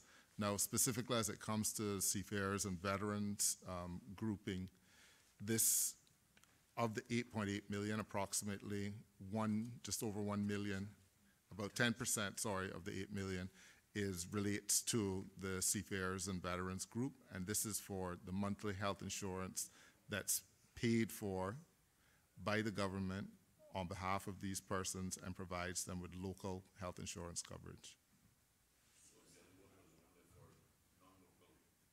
Correct. The NGS 55 that was discussed earlier. Right. So in that NGS 55 would cover for this group of seafarers and veterans only their overseas care.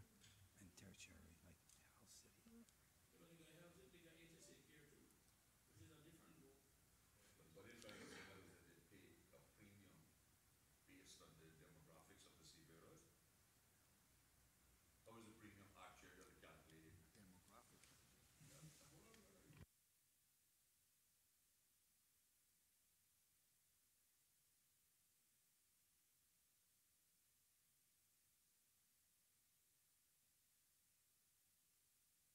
Mr. Chairman, I'm going to invite the Chief Financial Officer for Cineco to speak. He's better able to speak to how the premiums are calculated.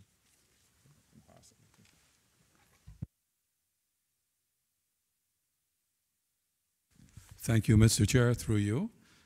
For the Can I just ask you for the record to state your name and your position? My name is Frank Galippi, CFO and one of the two acting CEOs of Cineco. Mr. Chair, through you, for the seafaring veteran, as Mr. Nixon stated, the seafaring veteran plan is only for local benefits. Anything that is overseas is handled through the NGS 55. The way the premiums are calculated for the seafaring veteran, the average age of the seafaring veteran is approximately 70 years old. The actuary looks at historical claims paid on that block for the local care, and then looks at any future trends, increases in ages, and then comes up with a premium rate, which includes our expenses, any expenses. Do you have the actual number of seafarers and veterans that are covered by that $800,000+ in premium? The number of seafaring veterans is approximately 1,100, but it changes depending on the eligibility. 1,100? Currently. So you're suggesting that the actual calculation for their premium is less than $100 per person per month? No, that's just the increase This is just from the base. Oh, correct. Yeah. So how is and the civil servants, how is that premium calculated? Mr. Chair, through you, the civil servant premium is calculated in a similar manner, except there's different dynamics for the civil service. The average age of the civil service, including the pension block, is approximately 42 years old. The actuary then looks at the historical claims paid for that block. They then look at any future trends, whether it's locally or overseas, determine a trend, and then determines a normal premium for the median age of the plan, which is, I believe, 40 years old.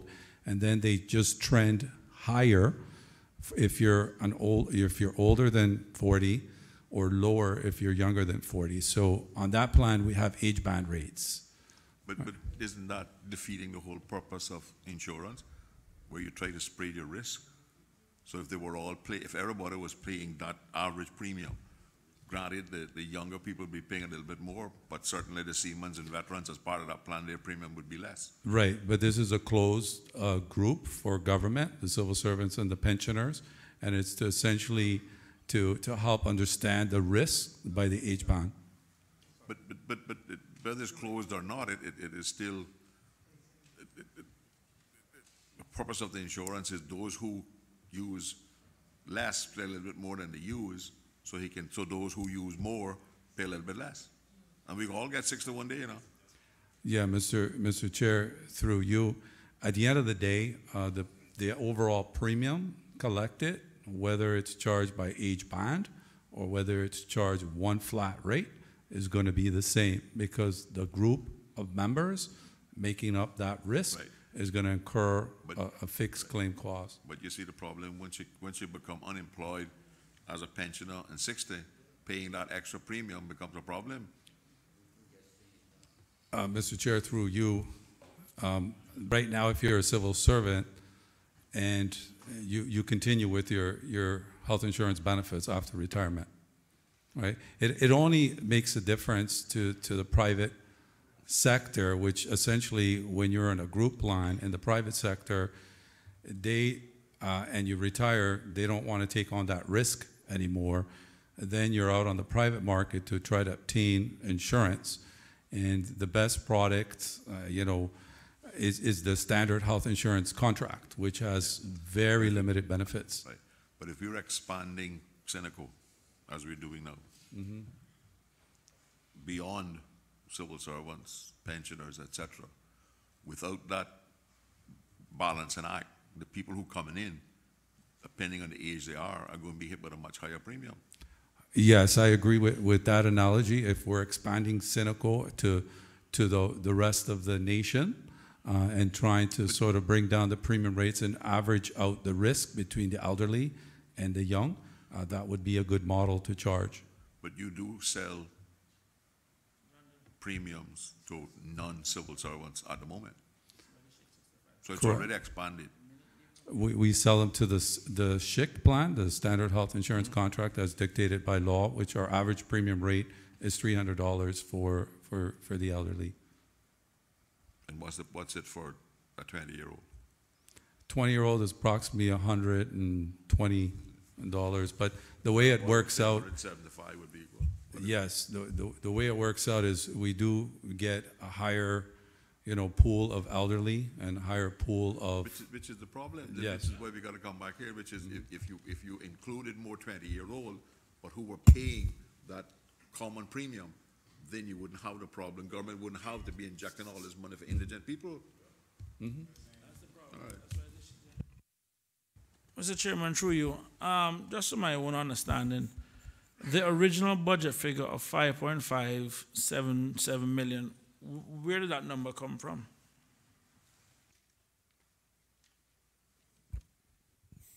If I can't answer it, can I answer it?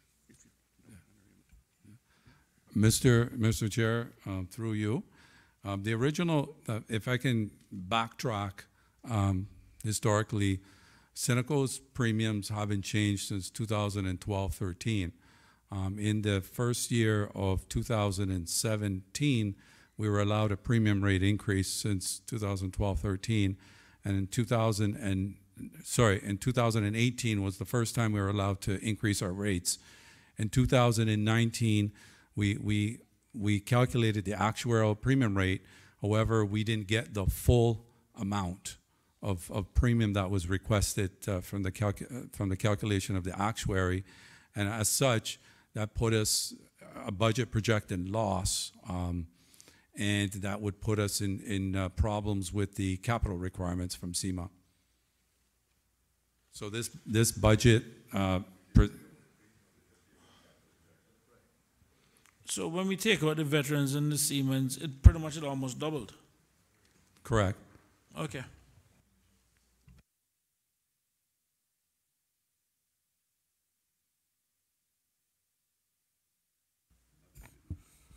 All in favor of OE 118, insurance, increase in health insurance premiums for civil servants, $8,800,000, please say aye. Aye. Those against, no.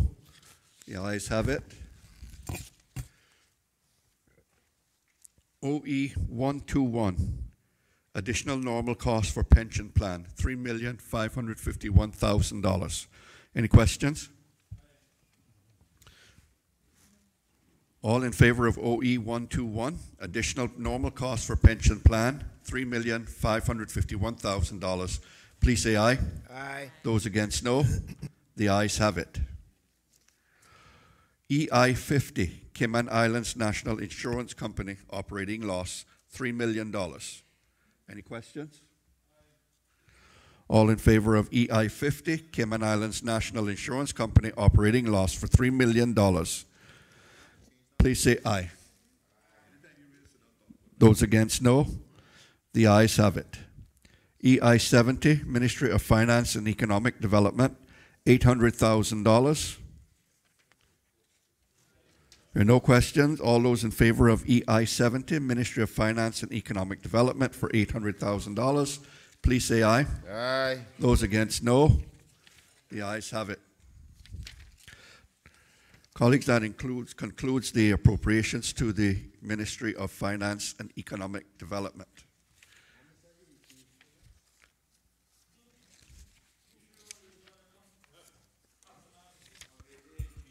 We now move on to the output groups for the deputy portfolio of the civil service, and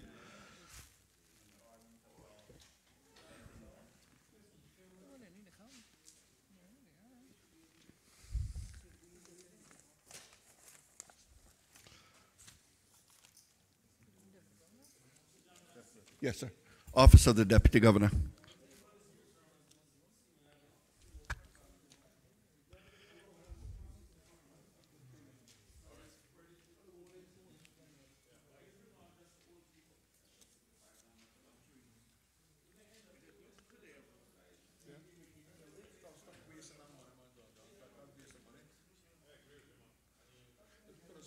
Tell him to watch out.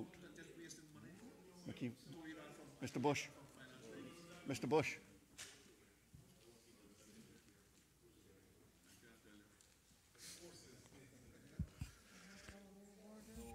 Welcome, Deputy Governor. Good evening, sir, and members of the committee. Okay. We move now to CIV2, Auditing Compliance with Human Resources and Internal Financial Policies, $70,125. All in favor of CIV2, Auditing Compliance with Human Resources and Internal Financial Policies for $70,125, please say aye. Those against, no. The ayes have it. CIV10, Servicing of the Legislative Assembly and Members of the Legislative Assembly, $140,000. Any questions? All in favor of CIV10, Servicing of the Legislative Assembly and Members of the Legislative Assembly for $140,000, please say aye. Those against, no. The ayes have it. I'm going to be brave here. All in favor of CIV 11, Servicing and Support for His Excellency the Governor. Hold on, I got questions on that one now. Okay. Oh, no. I told you I was being brave. No. Well, sorry. CIV 11. Yes, I do. Servicing and Support for His Excellency the Governor, $298,000. Questions? Yeah, with a 45% increase over the original budget, and it says to increase staffing levels at the governor's office. How much employees are we talking about, so?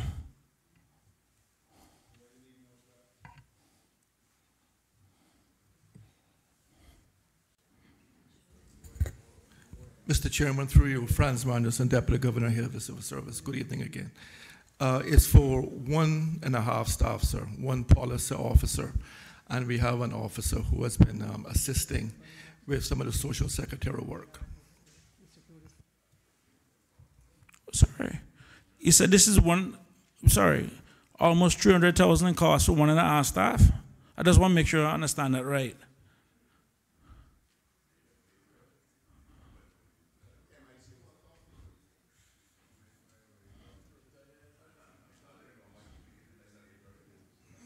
Someone's like a $200,000 annual salary, annual cost, at least just for one, if not more.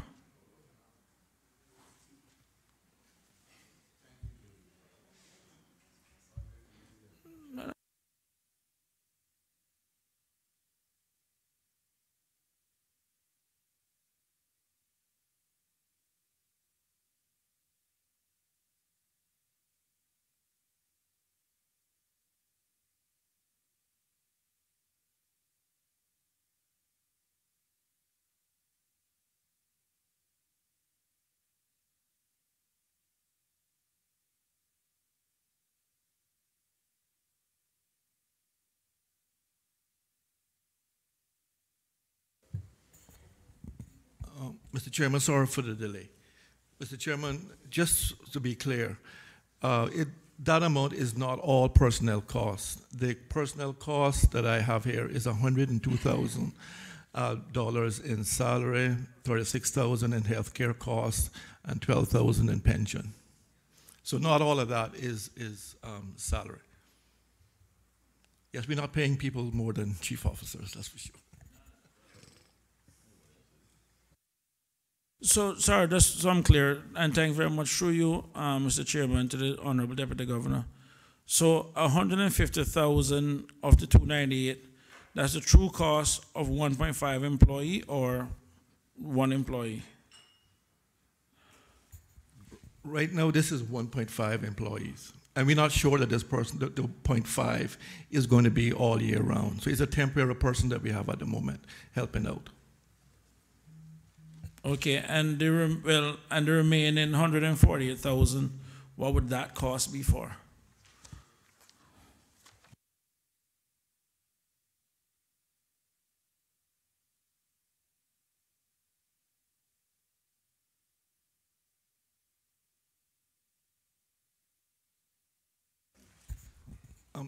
Mr. Chairman, if I could just give some background information. So this is all coming from a request that was approved way back in May of last year. So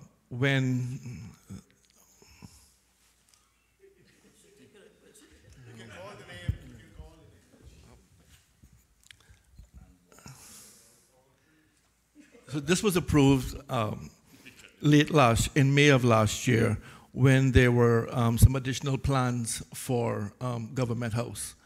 And those have remained during this financial period. Sorry, so this was work at the governor's residence?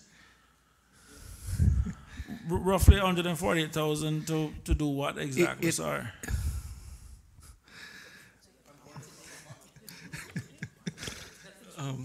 Yeah, Mr. Chairman, at that time, there were plans to do some renovations to Government House. There was also some plans to increase the functions at Government House, both the frequency and duration. So all of those things were being cost.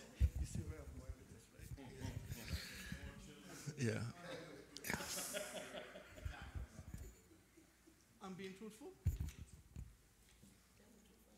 Yes.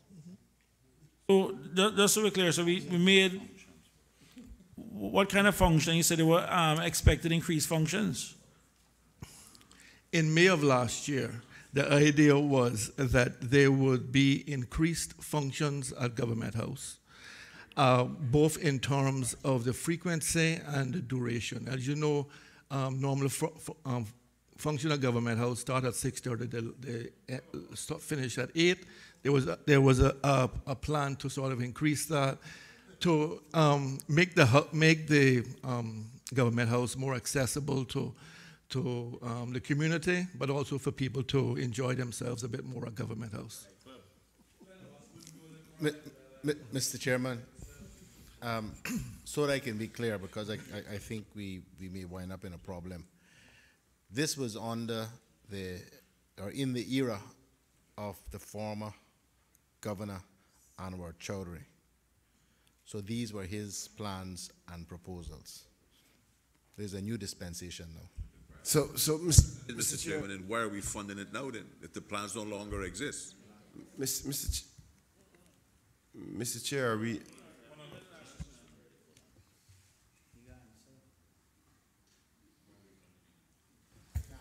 Yeah. Mr. Chairman, one of the things that we're looking at is how much money did we spend.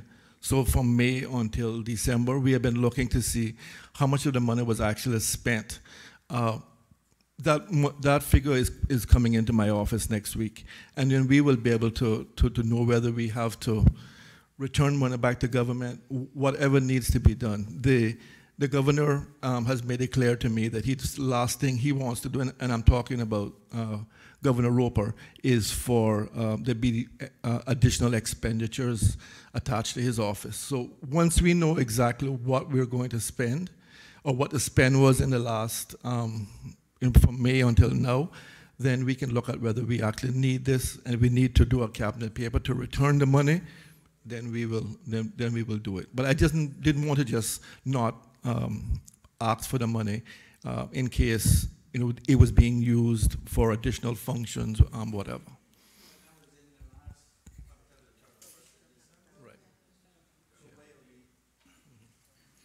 Mr. Chairman, if we are not aware of how much it is, why are we budgeting for it? You mean we haven't received invoices by, what's it now? Yeah. April? Yeah. Yeah. Nor invites, I guess. I didn't hear a question, sir. I said invoices nor invites. Right. Invites. Mr. Chairman, the funds have not been audited, so once the funds are audited, then we can make a very clear assessment as to what funds are actually needed. I give the committee an undertaking. The last thing we would like to do is to keep funds here that is not needed. If the funds are not needed, it will be returned. I give that undertaking. I know what is becoming clear. The reason for his exit. I know that is becoming clear day by day. One little piece at a time, one full basket. We will soon get the basket full. We'll soon know. Member for Georgetown Central, you had a question? You're gonna fill up your basket if you want to eat. And Mr. Chair, through you, do I understand then that this governor is taking a different approach as to not wanting more people or more events at the governor's house? I just want to know if the new governor is now saying that he doesn't want the same thing as the past governor in respect to that openness to accessibility to the people of Government House. Mr. Chairman, this is exactly why I didn't want to go down this road. So, as I said before, His Excellency the Governor, Mr. Roper, I want to make that clear, has basically said to me, once we have a clear idea of what has been spent, then let us sit down and decide whether these funds are actually needed for ongoing. Certainly, Mr. Roper has had a number of functions at Government House. 3 or 4 times a week he is having functions. So I don't think there is any deliberate effort to not have more functions, but he is being judicious in the spending, if I can say that. Well, if it caused that one go, I would be judicious too.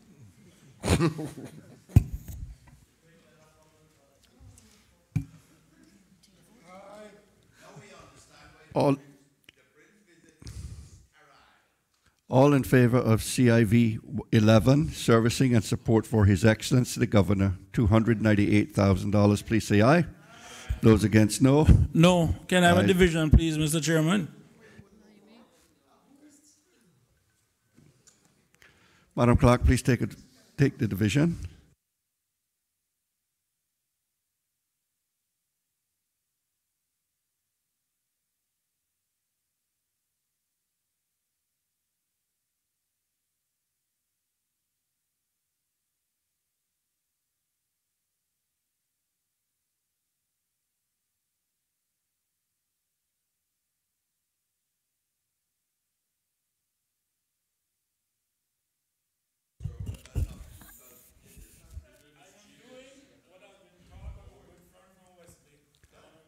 Can we let the clerk conduct the division, please? Honorable Alden McLaughlin. Aye. Honorable Moses Kirkconnell. Honorable Juliana Connolly.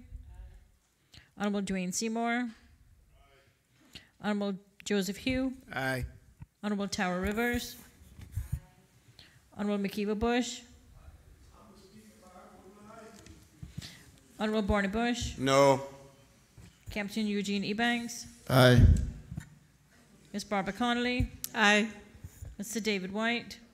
Mr. Austin Harris. Aye. Honorable Ezra Miller. Aye. Mr. Alva Saku. Aye. Mr. Kenneth Bryan. Aye. Mr. Anthony Eden. Mr. Christopher Saunders, No. Mr. Arden McLean, No, I like the other governor.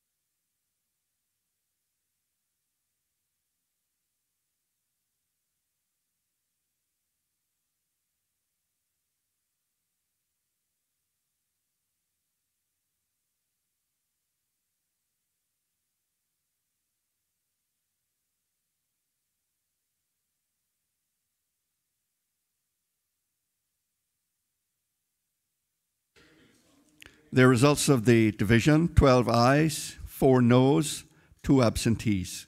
Accordingly, the vote is approved.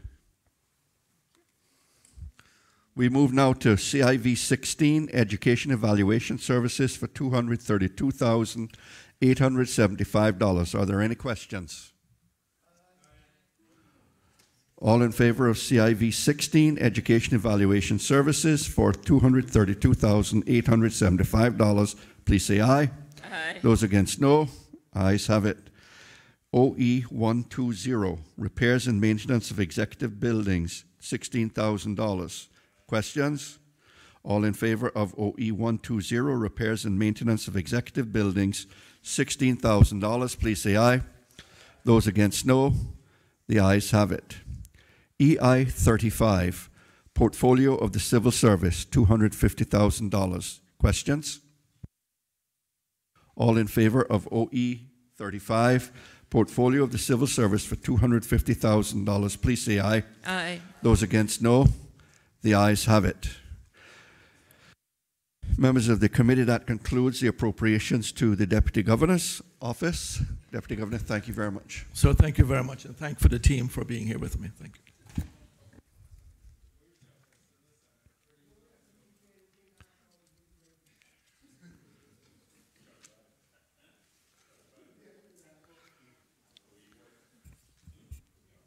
We will now turn our attention to the appropriations to the Attorney General and the portfolio of legal affairs.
I think we need to change lawyers to that bill right now. Because I have, depending on which way this works, I have some special words on the upper jowl. Has the appeal been filed, Mr. Chairman, through you to the... I say aye then. LGA 5, LGA 6, and LGA and EI 34. Maybe we can take them together. Thank you all, members. Everyone happy for us to proceed on that basis, that we vote this in block? Okay. All those in favor of LGA 5, Ministerial Servicing and Policy Advice to the Attorney General, $228,727. LGA 6, Financial Intelligence Services, $374,424. And EI 34, Portfolio of Legal Affairs, for $200,000. Please say aye. Those against, no. The ayes have it. That concludes the appropriations to the Attorney General and the Portfolio of Legal Affairs. Tell James Austin Smith how good we treated you. Mr. Chairman, I think I just want to make a note that despite what may have happened last week, we still have a lot of confidence in our Attorney General and his team. So we just wanted that to, yeah, really. So just wanted to make sure it's there. Attorney General, I thank you and your team for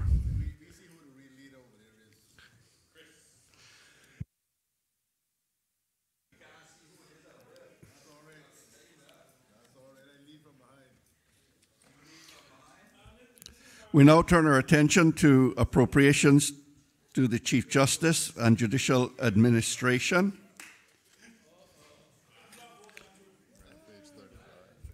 That's found on page 35 of your booklet. Are members mindful?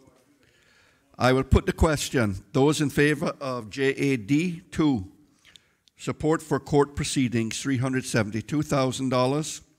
OE1, personal emoluments for the judiciary, $847,052. And OE65, Court of Appeal expenses, $688,014. Please say aye. Aye. Those against, no. The ayes have it. Output groups to be purchased by the Cabinet on behalf of the Office of the Director of Public Prosecutions. DPA1, all those in favor of DPA1, prosecution and international cooperation, for $189,100. And ITI1, DPA1, prosecution and international cooperation, for $189,100. Please say aye. Those against, no. The ayes have it. Finally, we conclude with the appropriations to the Ministry of International Trade. Oh, we did that already, didn't we? Yes, we did. Mr. Chairman, may I just crave your indulgence to say thanks to honorable members for the support. Thank you very much. Thank you for being here at this late hour of the evening as well, too, and to your team.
Members of the committee, this concludes our deliberations of the appropriations for this supplementary Section 12 appropriations for 2019. I was just deliberating with the clerk as to the next steps. I think what we're going to do is we suggest that we suspend proceedings at this time, and that we will meet tomorrow morning at 10:30 here in the large committee rooms, where we'll consider the report and hopefully approve it there. And then after that point, then we should be able to reconvene the Legislative Assembly.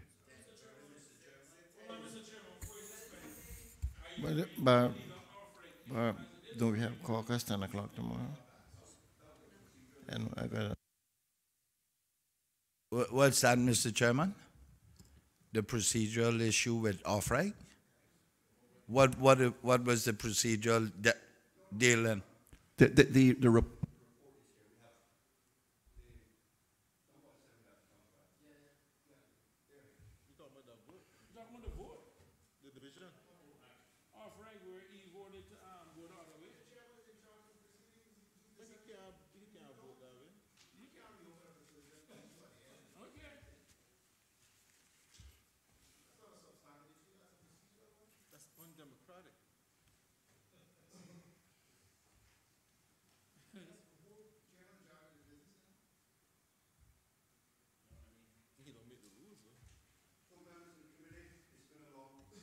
The members of the committee, it's been a long day.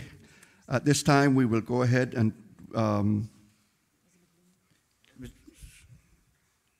member for East End.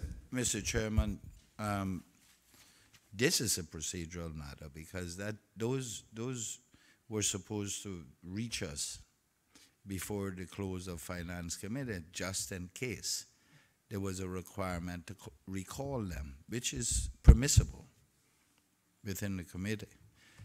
If there's any evidence that requires the committee, for whatever reason, to recall that department or the persons who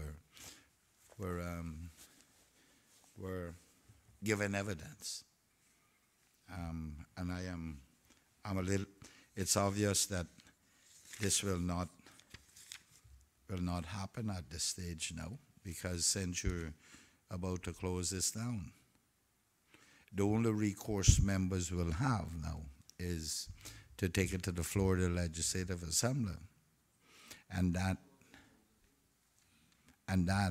certainly would not be available to members at this meeting.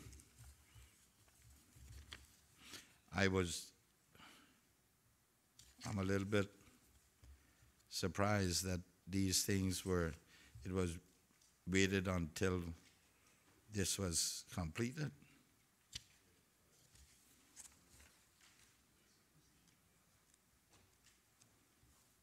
You understand, Mr. Chairman?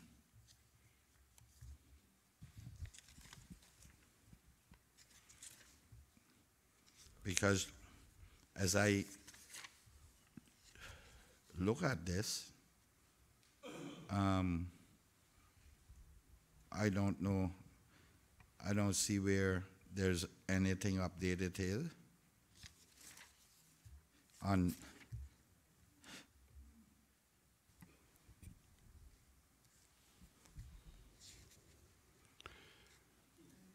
my understanding was that there was a commitment to get copies of these contracts to members by the end of before we completed during this sitting. The sitting or this committee meeting? In this committee meeting. Yeah, absolutely. But the members must be, at the very least, be given the opportunity to, you understand? To review the information, and if it's necessary to recall witnesses, then I guess since you're the chairman, you will decide, but I have not had the chance to review this to see the updated sections of it.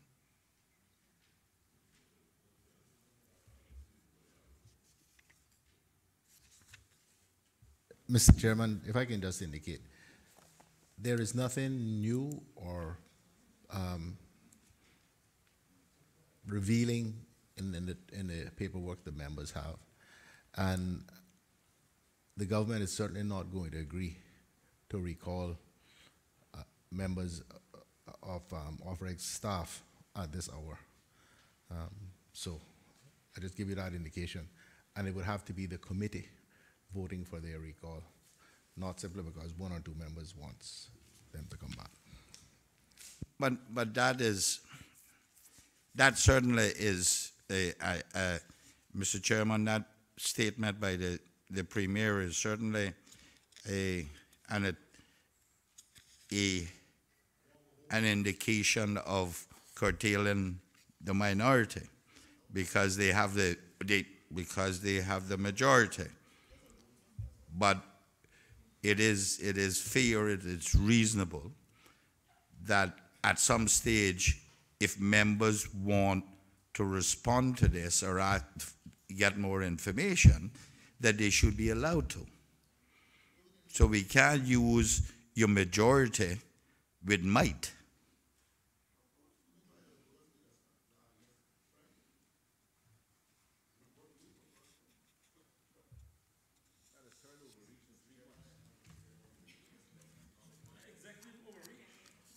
Well, you can say as much as you want, Mr. Premier, about making me whine. There is a democratic process, and you're not a dictator in this country. Yeah. Members of the committee, it is my decision that we... We were certainly told by the ICTA, the off-reg people who were here, that there were amendments made to the license, right? And I haven't had the time to read it, but the Premier said there's new information in here. Certainly what the sections of the license that were amended should be new information. I agree with him. I don't see anything that said it would be highlighted, but I don't see anything highlighted in the document I looked at so far. Mr. Chairman, can I say this? Yes, sir. Members have the documents. I would invite them to peruse them. If they want more information, just let me know. As the minister in charge, I undertake to provide it. I can't do any more than that. Proceedings are thus suspended, and we will convene again tomorrow morning at 10:30 in the large committee room.